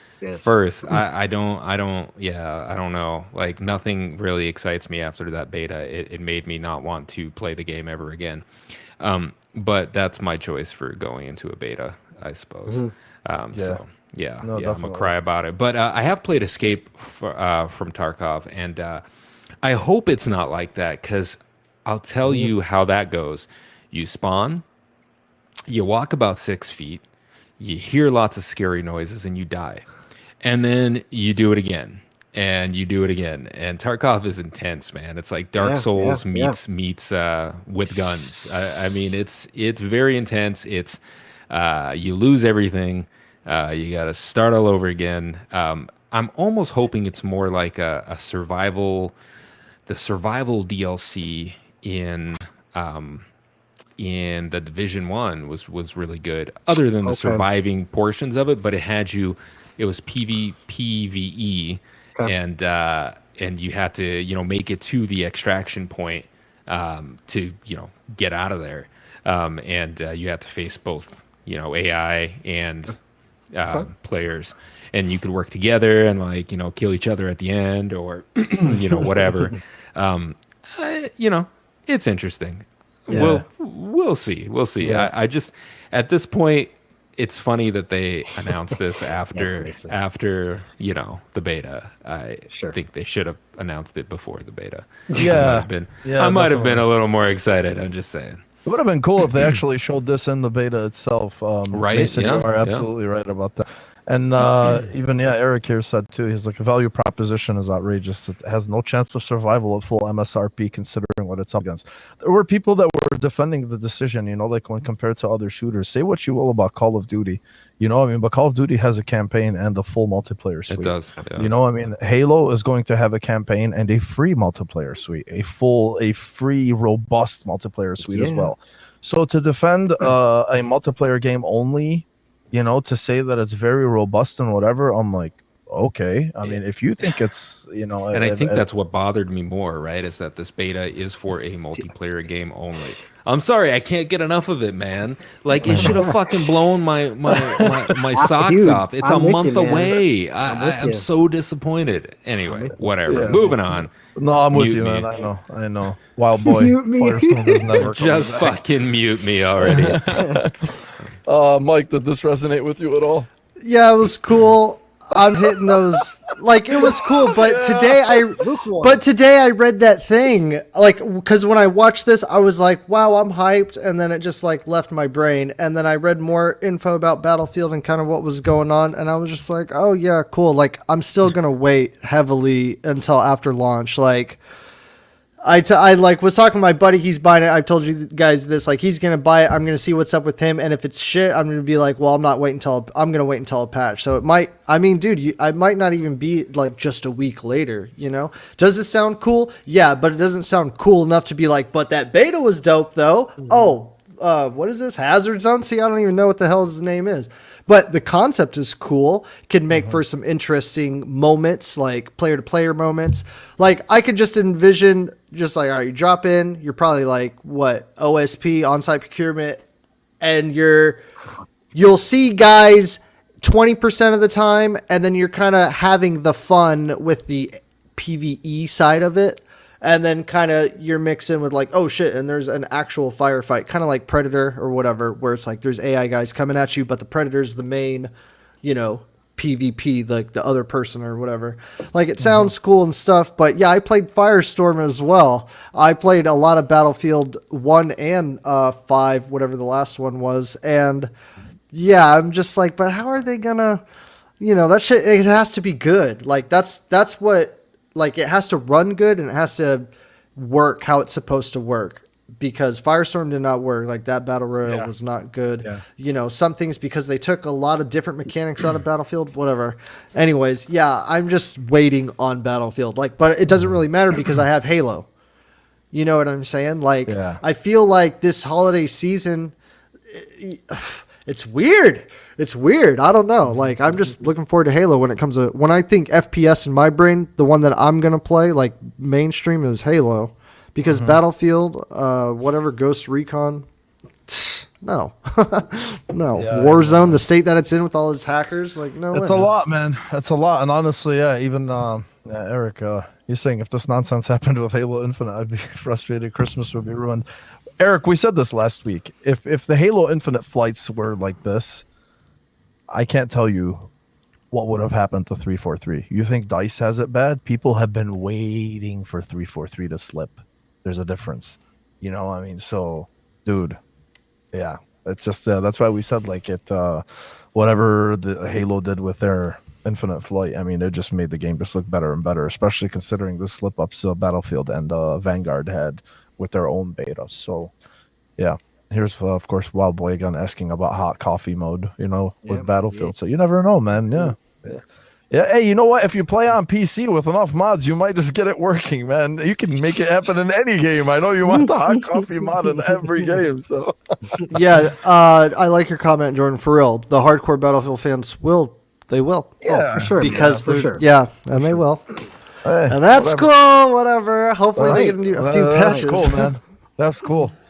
All right, moving on to more important things. Appliances, gentlemen, and one particular appliance that we are referencing. Appliances. I was so confused. Yeah, I was like, oh, what we're going out there on right now. Oh yeah, we're very we're diverse. We got variety. We are a Swiss. We're the jack of all trades, man, and masters of none. That's exactly what it was. Oh man. Yeah, my man getting positive. Eric's got good eye, man. Anyway, so Xbox Series X mini fridge. It's happening. I think it's fucking hilarious, and I think it's amazing that this little thing that we're all so excited about was honestly done. First, it started out as a joke. It was a viral meme. You know, remember when the Series X came out and they came out with these big ass refrigerators and they were giving it to like content creators and shit? And people were like, well, what the fuck? Why don't you guys make those? Like, there are people that are seriously willing to buy them. You know, I'm serious. Yeah, that's how it started. I love this. Yeah. And then, dude, honestly, I think with enough convincing, I could have convinced my wife if they were making a 6-foot Series X fridge. I swear to God. So then there was a war on Twitter, battle of the brands. I think it was Xbox versus Skittles for brand of the year or whatever. Yep. So people were like, all right, whatever. You know, people were voting Xbox. And Aaron Greenberg comes out and he's like, if you guys vote Xbox and if it ends up winning, I promise you I will make it a reality. Bro, that's all the guy needed to fucking say. So they won that battle of the brand. Yes. And it was hot competition, dude. It was like 49-50 because Skittles promised to bring back their lime flavor. Yes, and people were fucking going nuts, man. So the lime flavor almost won. Just saying. It did. We were one Skittles fan away from not having this thing. Yeah, the Skittles crew was out in full force, man. They were, man. Yes, they fucking were. But anyway, so they finally reveal this, and it's real. It fits 12 cans. 12 fucking cans, bro. Okay? It's thermoelectric. I'm not a fucking, I have no idea what the hell that means, you know, but you guys can look that up. All right. But apparently it doesn't have a compressor, basically. Yeah, it's compressorless and it just, yeah. It's thermoelectric and it's only $100. Like initially when we were, you know, talking about the price and whatever, we were like, all right, man, I was thinking, I'm like, all right, this is probably going to land like somewhere between like $150 to $200, you know, like, I mean, I still wanted two, right? Like I'm like, all right, I want to put one in my office, you know, and I want to put one here in my gaming area. And now, like, they come out with this, and pre-orders are starting on October 19th, which is Tuesday, from Target exclusively, at least here in the U.S. And dude, it's amazing. It's amazing to see this happen, you know, and the fact that it is actually going to happen, and just how you can just generate hype with this kind of thing, you know, and it's actually listening to their fans. They listen to their fucking fans about a refrigerator, Ubisoft. You can't listen to your fucking fans about Splinter Cell. Assholes. Anyway, this is completely different. It will not take the fridge's thunder. Jordan, are you buying one? Mr. Ambassador, are you getting one for free, bro? Phil Spencer just emailed me. It's funny you asked it. He's like, Jordan, I have an Xbox mini fridge coming your way. I'm writing back to him. Thank you so much, Philly Spence. Man, I'm sending you the ocean spray you wanted. Honestly, man, I really want one, but I don't think I'm going to get one. And that mostly stems from the fact that I don't really have a need for it. I'm not a degenerate like some of these folks here in chat. Ames, but yeah, because I don't drink a whole lot of canned stuff, mind you, except for a few cans of this here and there. Mind you, this is the Halo one. He squeezes out his fresh smoothies. This is it, man. I with juice wheatgrass. I get my beet juice and my you know my beet juice. You and Ains are both picking up your free one on Thanksgiving. When you guys have Thanksgiving dinner with Spency. That's it. That's it. We're coming. Ains is my +1. Yeah, definitely. That's cute. But yeah, dude, it's so badass, honestly, and I think the price is really attractive. I hope it's just not like $100. Hope it just doesn't. It's not like a piece, but if I could justify it by knowing that I would use it, I would be all over this, man. Honestly, I'm excited for you guys that are getting this. But I think it's really cool that they just capitalized on it. I guess, like you said, a little social media meme, and it's fun. Honestly, it's cool. I don't know if there's any way in hell this is gonna meet demand for it. It's gonna sell out freaking fast. Yes, it will. So you guys be quick. You guys be quick. How funny is that gonna be, man? That's definitely Tuesday, right? Yeah. Yes. Tuesday morning. Yeah, I don't know what time. So Tuesday are they going to be? They're not going to be at the stores yet, right? These are just for pre-orders. No, okay. They actually said no. So there's the pre-orders start Tuesday, but they said in December they will have them like stocked on shelves. Okay. They said they will be available at retail. So that was I thought that was interesting. Oh yeah, definitely. I'm so excited for this thing. I've already made room for it. I have a spot for it. It has a USB port that fucking works. Yes. Oh, I heard about that. That is kind of cool. It has LED green lighting, which is awesome. So my wife has one of these little thermoelectric fridges for like her makeup and shit, and it's like a half size.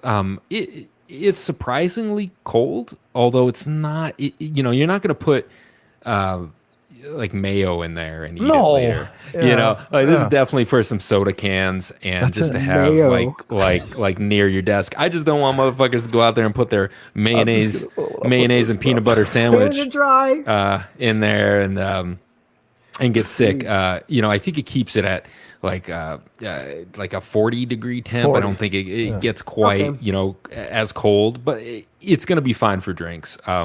But it looks good. The dividers come out. There's LED lighting. There's little trays on the side for like fucking I don't know, man, your corn nuts, whatever the fuck they think we eat.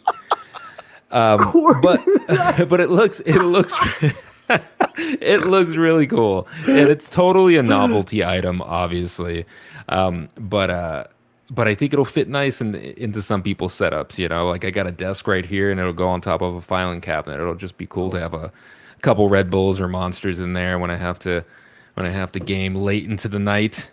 Yeah, dude, it's just funny that it came from a meme, and it was everybody making fun of the Xbox looking like a fridge, So they went with that, and it was a tough time for them, right? They had Craig, they had the Xbox fridge, and they made the best out of it. So, $100 is novelty pricing for this thing. It probably is like a $50 fridge, but because it's Xbox. But Aaron Greenberg did do a Twitter space on it and answered a bunch of questions. Kind of, they had the product guy on there and how they got it done, and he was talking about how it's not made by Microsoft at all. Like they obviously got a vendor to do it, but they got all the specs and the input and it was like a really fun project for him to do. So people were pretty hyped. There were several hundred people in that space talking about the fridge, and it's hilarious that they're talking about a fridge. You got the Xbox dude sitting there, Stein and Greenberg, talking about their fucking refrigerator that releases in this winter. So no, I'm totally gonna try to get one. Hopefully it won't be as hard as getting an Xbox Series X these days, but we'll see. Next, they will come out with an OLED edition at some point, man. It'll be fucking legendary. Just give it time, bro. You know what? You mentioned Aaron Greenberg on his TikTok account because he linked it to his Twitter account. I saw that. Yeah. Did you see that? The whole console fits inside. Yeah. So this You thing put is a like Series a foot and X a in there. half. I thought it would probably be like the size of the console itself, but the whole console actually fit inside. Yeah, and it had room to spare. It Yeah, had like 6 or yeah. 7 inches above it. So yeah, Yeah, it'll be a nice little accessory piece, right? I mean, it'll Oh, be yeah. cool. And yes, I would definitely buy a PS5 fridge if they made one, but I don't know how many cans would Fuck, fit. in is that gonna even work, man? Oh my! It would have to God. be like a clamshell. Yeah, it has to be, and it only fits Red Bull cans. Just the 8.4 ounce Red Bull cans, just the tiny ones. Oh, man, that's awesome, dude. Mike, what's up, man? Yeah, it's cool. I like that it's a thing, and I think it's really badass. Like, I mean, I would buy it, yeah, like not like day one or whatever, but like if I could potentially like have my own space or whatever, because right now it's not like that with my like setup, obviously, you know, but I would be eyeballing the shit out of it. That is, I think it's cool, and I think this is the type of merchandise that us gamers, we need more of this stuff. I like it. I like the idea. it's just a Yes, fun it's product. fun. Yes, it's cool. I mean, you can't. You always need a situation where you need a cool drink, Sure. you know, and it's like I could totally see this like starting to be a thing in people's setups, like behind their shit and stuff. Cool. Yeah, I like it. I like it. Yeah, dude. Yeah, it's really cool. Oh yeah. I'm gonna buy one. Fuck. Yeah, you probably will, bro. Who the Yeah. fuck? Yeah, like it's not. Yeah. See, he's already thinking. You have a blank slate now. You got an apartment that you need Yeah, man, furniture yeah. for, and you need to accessorize. New house, new me. Come on, baby. Yeah, my wife legit does not get excited over my gaming wife. shit, and I showed her. And you it, only keep your and Halo cans she in was- there, Jordan. And she was like, "That's pretty cool." I gotta Yeah, take bro. this phone call, boys. Nintendo All right, all starts right. online next. Get into it. All right, let's do it. go. Let's do it. Who wants to run with the topic? I'll do it. Fuck Yeah, it. go ahead, Kev. All right. We got Nintendo Switch announced their expansion pass a while back, but we didn't know anything about the pricing, and they just announced the pricing along with all the other things that it comes with. So it's a $30 on top of your normal subscription, and I'm trying to bring up the info here, and I know it comes with a DLC for Animal Crossing, which my wife really liked, and I think people are excited for the DLC in general. This will come with the DLC, but it doesn't come with the full game, which is kind of weird, I guess. They're dropping the DLC, but you got to own the whole game. And there is a tier for single use, and then there's a tier for your family plan. And I think the value really is with the family plan, because apparently you can share that with, I don't know if it's 5 people or 6 people. It's several people. Yeah. So people are like, oh, if I split it with so and so, it comes out to nearly nothing. There was kind of like a controversy, right? Because what's the value proposition of this Nintendo, Switch expansion? Yes, and as Mo would say, and I actually like gauged that on Twitter, and a lot of people were kind of excited about it, and I think people that play Nintendo, their Switch a lot, or share it with kids and their family members, are going to get some value out of this. It's still pretty fucking cheap. I mean, overall, you're talking like $4 a month.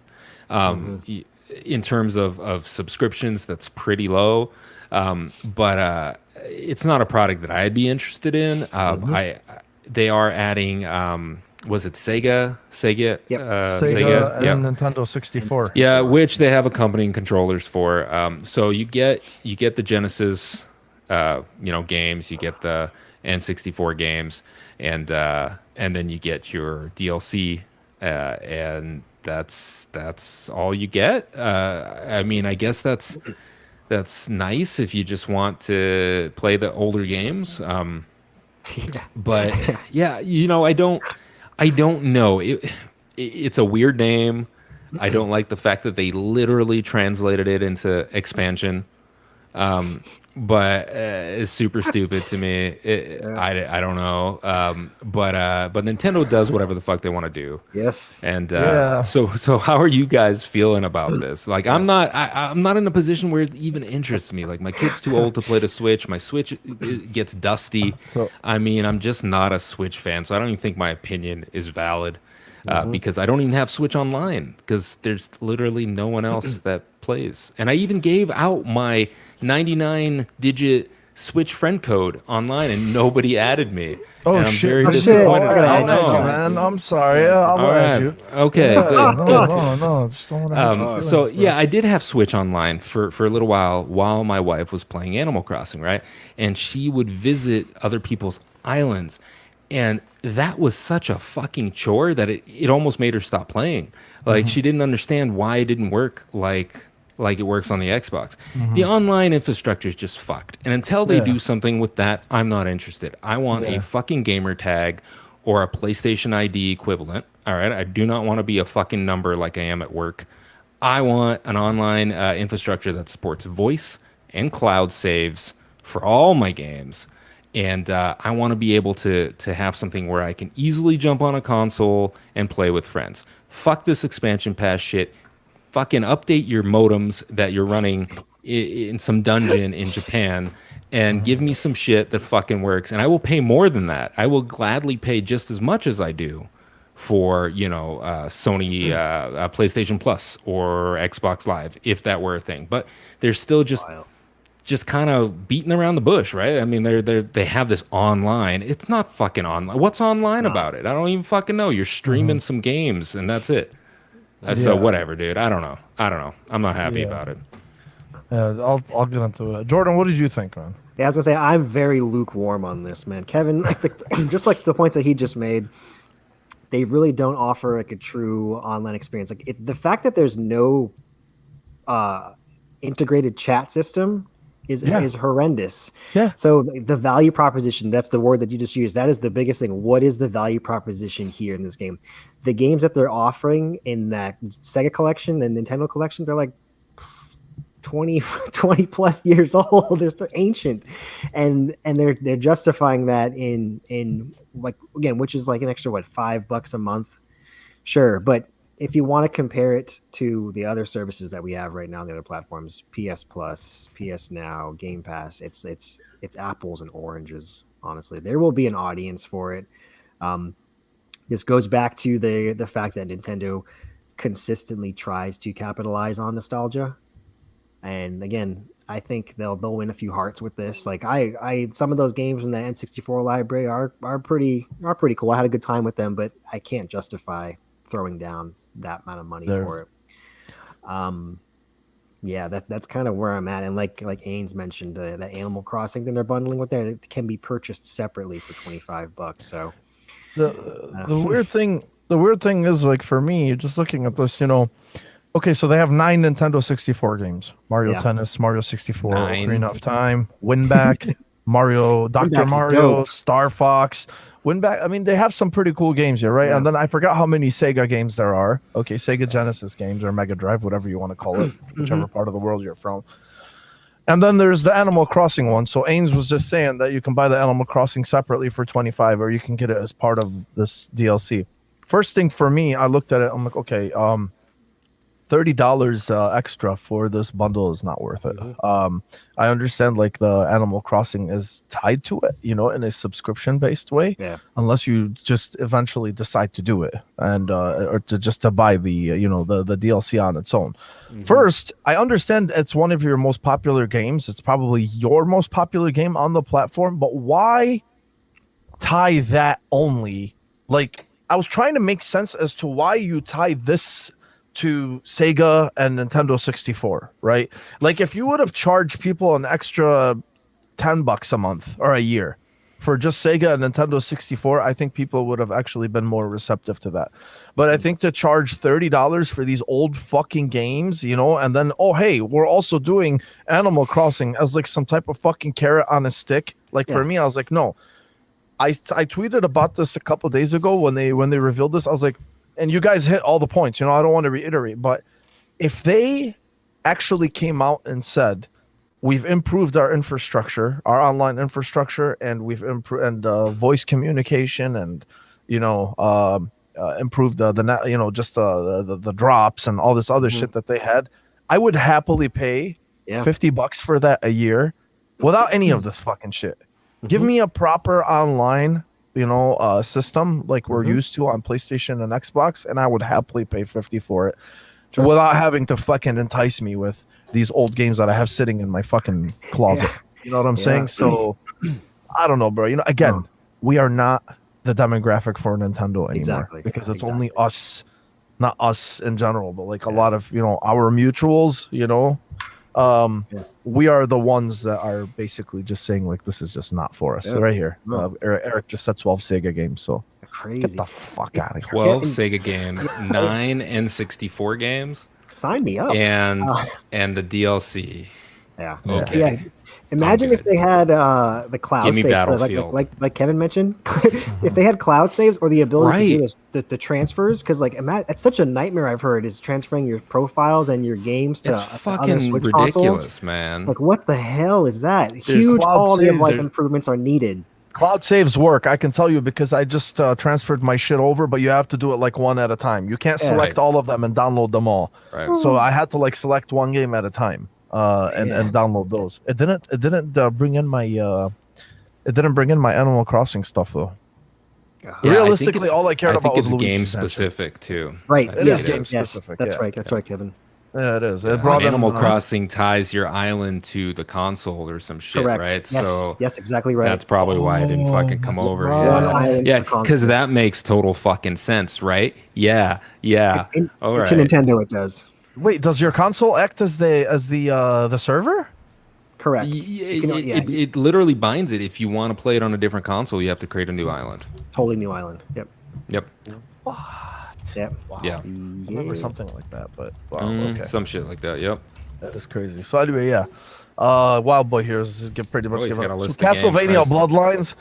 Okay, that's cool. Hey man, Echo you go the try. Dolphin. Go look up a fucking copy of Castlevania Bloodline on Sega Genesis and come back and tell me how much. But those go for at least $200. Holy shit. Contra Hardcore also goes for at least $200.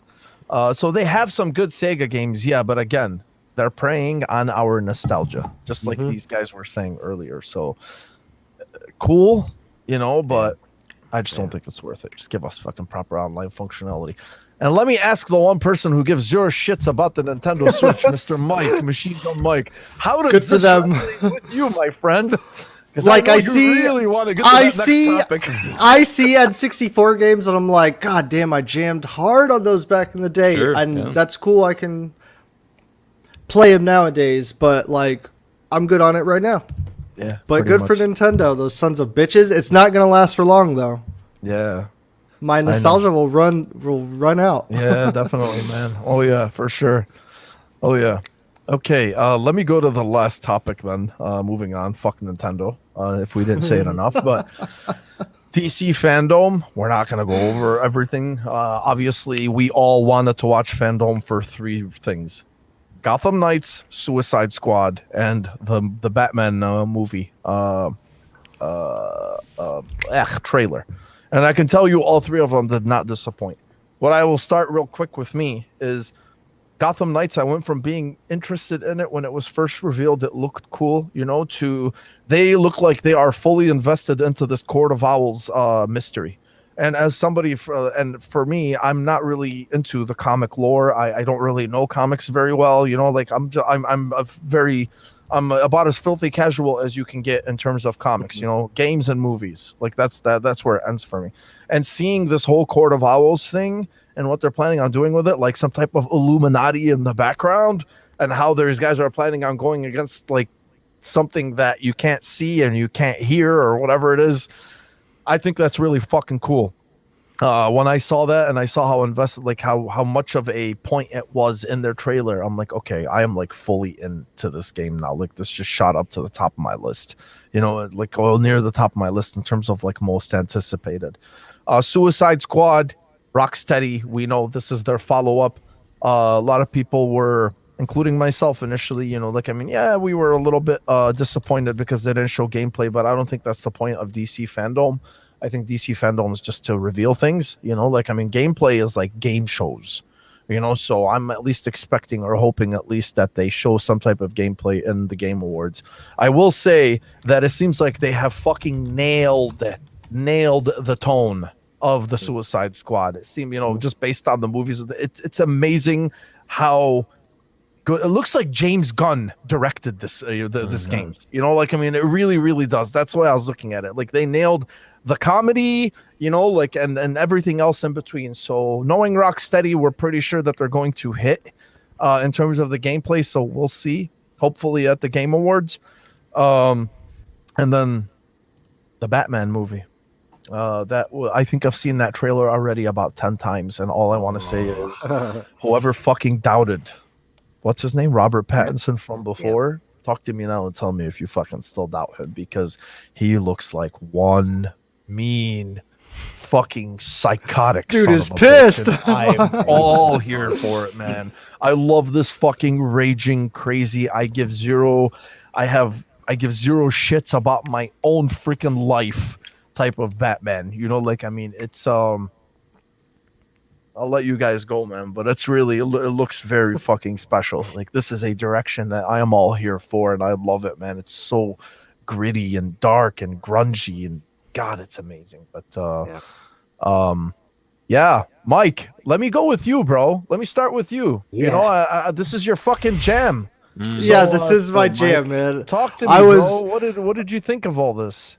All right, so like, I'm just gonna kind of hit on like the main three, what you said, because to me those were the biggest for sure. Yeah, but overall, the fandom, I really thought where they are now with the Shazam, Flash, and all those other trailers, I thought we were there last year. And watching this fandom, I was like, whoa, dudes, you guys are way further behind than like what either media knows or what these behind the scenes are giving off. I was just like, I was really expecting an Aquaman trailer. I was really expecting a Black Adam trailer and a Shazam trailer. And all we got was the Batman and there was another movie. The Flash, which I was like fairly impressed with. But yeah, I was just like, whoa, they are far behind. Holy smokes. But yeah, so I'll hit on Gotham Knights. Okay, so the Court of Owls, right? Ooh, New 52 when this was introduced into the Batman comics, 2011 type of stuff. When you see Batman actually wear armor and Superman has the long turtleneck, that's the New 52. So it's cool because the writers wrote in the Court of Owls. It's cool because it's a new villain, but because of the lineage and the tie of the story in with Gotham City, it brings all this Gotham City lore up. And I've told you guys before that Gotham City is its own character. It's why in every single Batman movie, like, there's always these cityscapes of these like panned out like camera shots and stuff like that. The statues, like even in the cheesy movies, like Gotham City is like a part. It's the home of these villains. You know what I mean? And the Court of Owls just kind of like bring all that in. Like, I'm expecting to get like that, the who's who, like I was kind of telling you guys, not only in Gotham Knights, but also in the Batman. This kind of like goes down the same vein. Like the who's who of Gotham City, like who runs this criminal underground? Why are they running it? The family ties, it's that little gangster shit or whatever, like mafia type of stuff, which is like badass, like in most of Batman's like villains, they're like embedded in the city, like Penguin's like an old cobblepot, like old rich dude or whatever. That's why you see Penguin in the Court of Owls, because he's like, yo, dude, I was told stories about this. Like even Bruce Wayne was told stories about the Court of Owls, like when he was a kid, and it like scared him or whatever. And it's just a myth. You hear Nightwing say it in the trailer. You know what I mean? And it's cool because, all right, so on the gameplay wise, they have an army, so that's fodder for your combat. And you see the buff dude at the end, so that's your brute, obviously. Like, are we gonna go through each individual villain? Like, depending on, because they got that Mr. Freeze gameplay that's already out, and you see the whole fight, which looked fairly impressive. But about Gotham Knights, like what I thought to my head, I was like, it was delayed once already, and I was just thinking, like, I wonder if it was, or it has some type of relation to how the Avengers turned out. And they were like, holy shit, Like, that's kind of what we were going to do. We need to back off. Like, are certain parts of Gotham City going to be like a map, Kev, like the Badlands? And you just, you know, they show Batgirl like on the motorcycle and all that kind of shit. This fucking scene is so awesome, by the way, when he comes out of the fire at the end.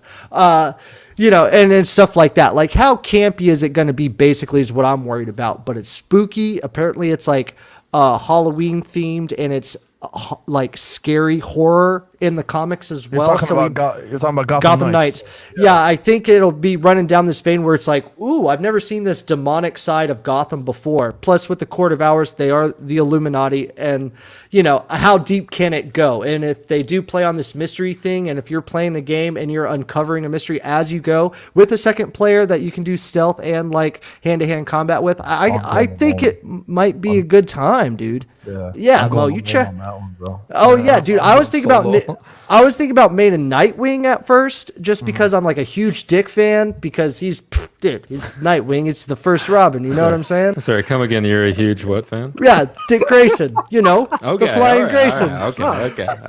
Okay. A little disappointed we didn't see gameplay on this stuff.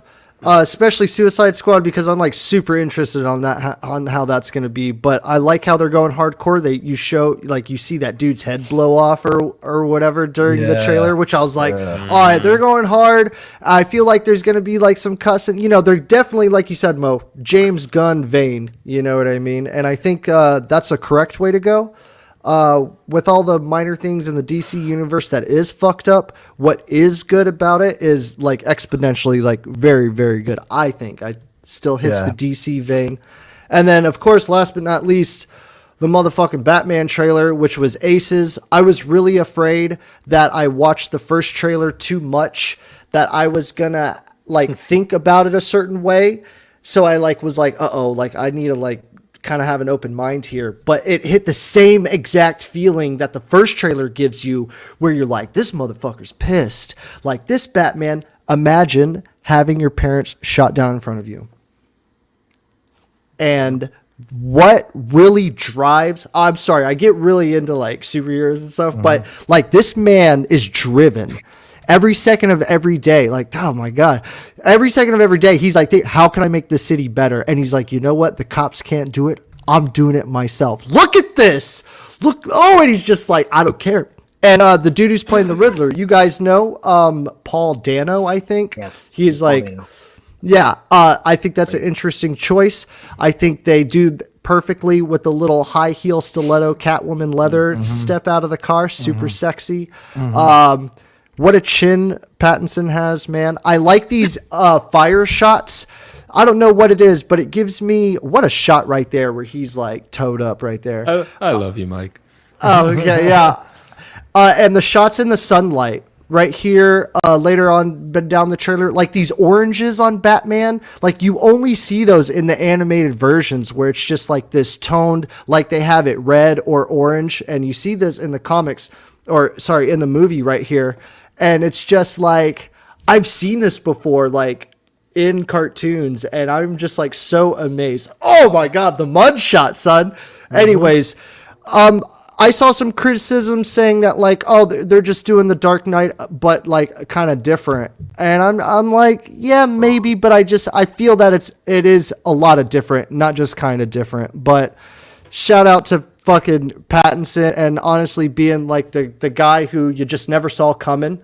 And woo-wee. And the best shot of this whole trailer is the upside down shot right here, of course. Baller right here, that one right there. I don't know, man, like it just gives off anger. It gives off like, how would you feel like, man, my city is fucked up, and like my parents like spent a lot of time trying to like put it together, and now it's just like shit. I'm gonna have to agree with Nick's here. There's nothing about this movie that screams The Dark Knight to me. I got Blade feelings from it. Batman Begins, or those movies are incredible. I mean, we all know they're fucking legendary, but like, I don't know what the fuck these people are thinking, but yeah. Good shit, man. Kevin, Jordan, what did you guys think about those two reveals? At least How Gotham can we Knights? Follow that up, man? I don't know, bro. I know. That was just that was a very watered down version. All right. was watered down too. I liked all the things. I watched all the trailer footage for the games, and it surprised me. I really think Rocksteady might be back, and that's gonna be fucking awesome because they've been kind of sleeping for a bit, and maybe they're awakening a giant here. I'm super excited to see them back in the fold, making some fucking games. And the Gotham Knights was more of what I expected, and I totally think that they are trying to gauge everything a little better than Crystal Dynamics and Square Enix did at the time of the Avengers. So I'm thinking that's going to come out polished, and Batman. The movie actually has me excited for the first time in a long time about Batman. To be honest, I was not big into Batman versus Superman. I did not like Sad Batman. I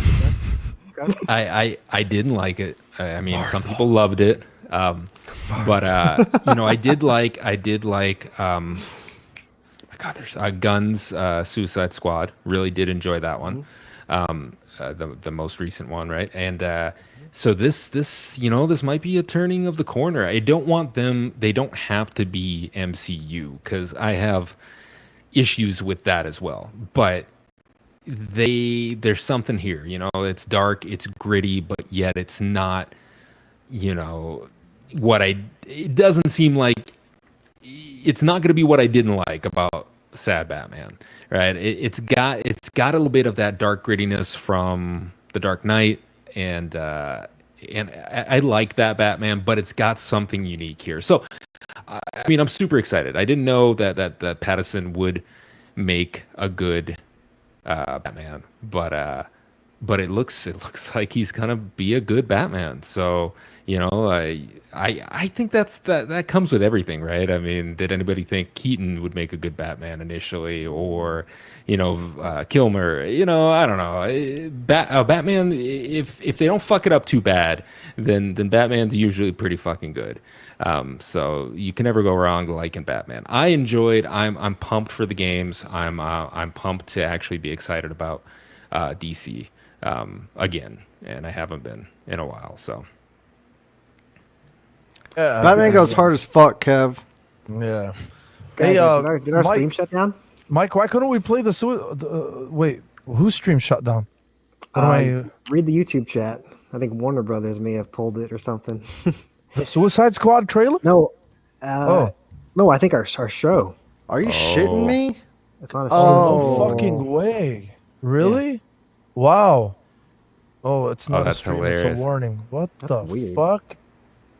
Oh wow! Just turn off the trailer, Mike. Turn off the trailer, and the stream will come back. Chat? Can you still hear us? Yeah, wow, I think so. It says stream unavailable. Yeah, stream suspended for policy violations. What the fuck? I'm not even. That's wow. That was quick. That was fast. That was very fast. Holy shit! All right, hold on. Mav said, "Turn off the trailer. The stream will come back." Let's see. Yeah. Okay. Okay. Yeah, and no, that was Jesus, fast. man. That was fast. That's funny too. Usually, like with no volume and me like kind of clipping. I guess while I was talking, it was running all the way through, huh? Oh, we're back. We're back. Okay. All right. That was awesome. Wild.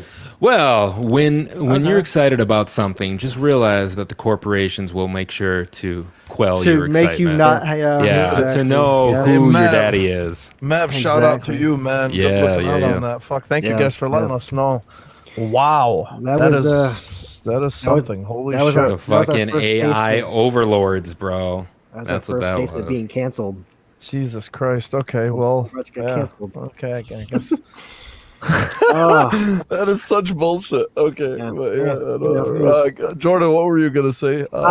Just some closing thoughts on that. I'll just say that I went back to recap all the trailers. I wasn't watching it live.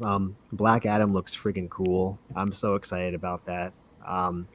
This Suicide Squad thing, just like you said, Mo, it seems like they've essentially channeled everything about James Gunn's Suicide Squad. And mind you, my reference to the, are you playing the trailer again? my reference. I know. Should I not fucking WB property, bro? Maybe I'll just hear. We'll just everybody watched it already. Yeah. I do not want to take any chances right now. He just wants us to get canceled again. Jeez. Anyways, my reference to Suicide Squad, the IP, is mostly just what that movie is, and like I said, I think they've captured it perfectly in the game. Yes, Gotham Knights. The one thing that stood out to me about that heavy story trailer, obviously, Elias Toufexis' voice of Oswald Cobblepot. Man, I love that dude's voice. That is Adam Jensen right there, man. Yeah, man, that's kind of all I'm gonna. I don't want to drag this on much longer. Yeah, no, I got you. Back, but yeah, man, it's cool. There's a lot of DC stuff coming, and we should all be excited about that. Yeah, yeah, definitely. Pick up a comic. You'll be surprised. You'll be very surprised. I'm serious, dude. Shit. Serious. Well, we got to keep this shit in mind next time. So I guess no more movie trailers. We played game trailers before. We've never really had an issue, but apparently like movie trailers. Jeez. Yep. All right, that ain't happening again. All right. Well, anyway, yeah. That's it, man. That's it, boys. Witness me. What a weird turn of events these last 10 minutes have been. Holy shit. God damn it. Anyway, everybody in the chat, guys, everybody who came, thank you so much again, as always. Honestly, thank you for letting us know about the stream going down, and obviously the conversation and laughs and everything else. Really appreciate you guys. I was feeling pretty shitty coming into the show, so thank you for lifting up my nausea and my spirits. I appreciate it. Boys, pleasure as always. Yeah, man. For sure. Sorry to show up a little bit late, but yeah, guys, thanks always for hanging out. Just because I have to say it, usual housekeeping stuff. Leave us a like if you like more. Oh my goodness! If you like what you're seeing here, if you're not already subscribed, please consider subscribing and consider sharing the show with your friends too. Like I said, it really helps us out. It just kind of gives us a little bit of a kick in the butt to let us know that we're doing a good job. So. Oh yeah, definitely. Oh, and just one more thing, Xbox Game Studios. The account they published an hour ago. It said, sorry for any confusion. We don't have any big game news tomorrow or any info about We Are Playground's upcoming Fable game. So, yeah. Don't tweet shit out next time without expecting people to be excited. You know? It's a Forza crossover. Yeah, man, I know. Anyway, yeah, guys. Thank you again. And I hope everybody has a fantastic week. And we'll see you guys next week. Thank you, guys. Next I gotta go get on my WB Connect on the phone. Those sons of bitches. We got bamboozled. Yes, we did. Have a good night, guys. Peace. And a great week. Thank you.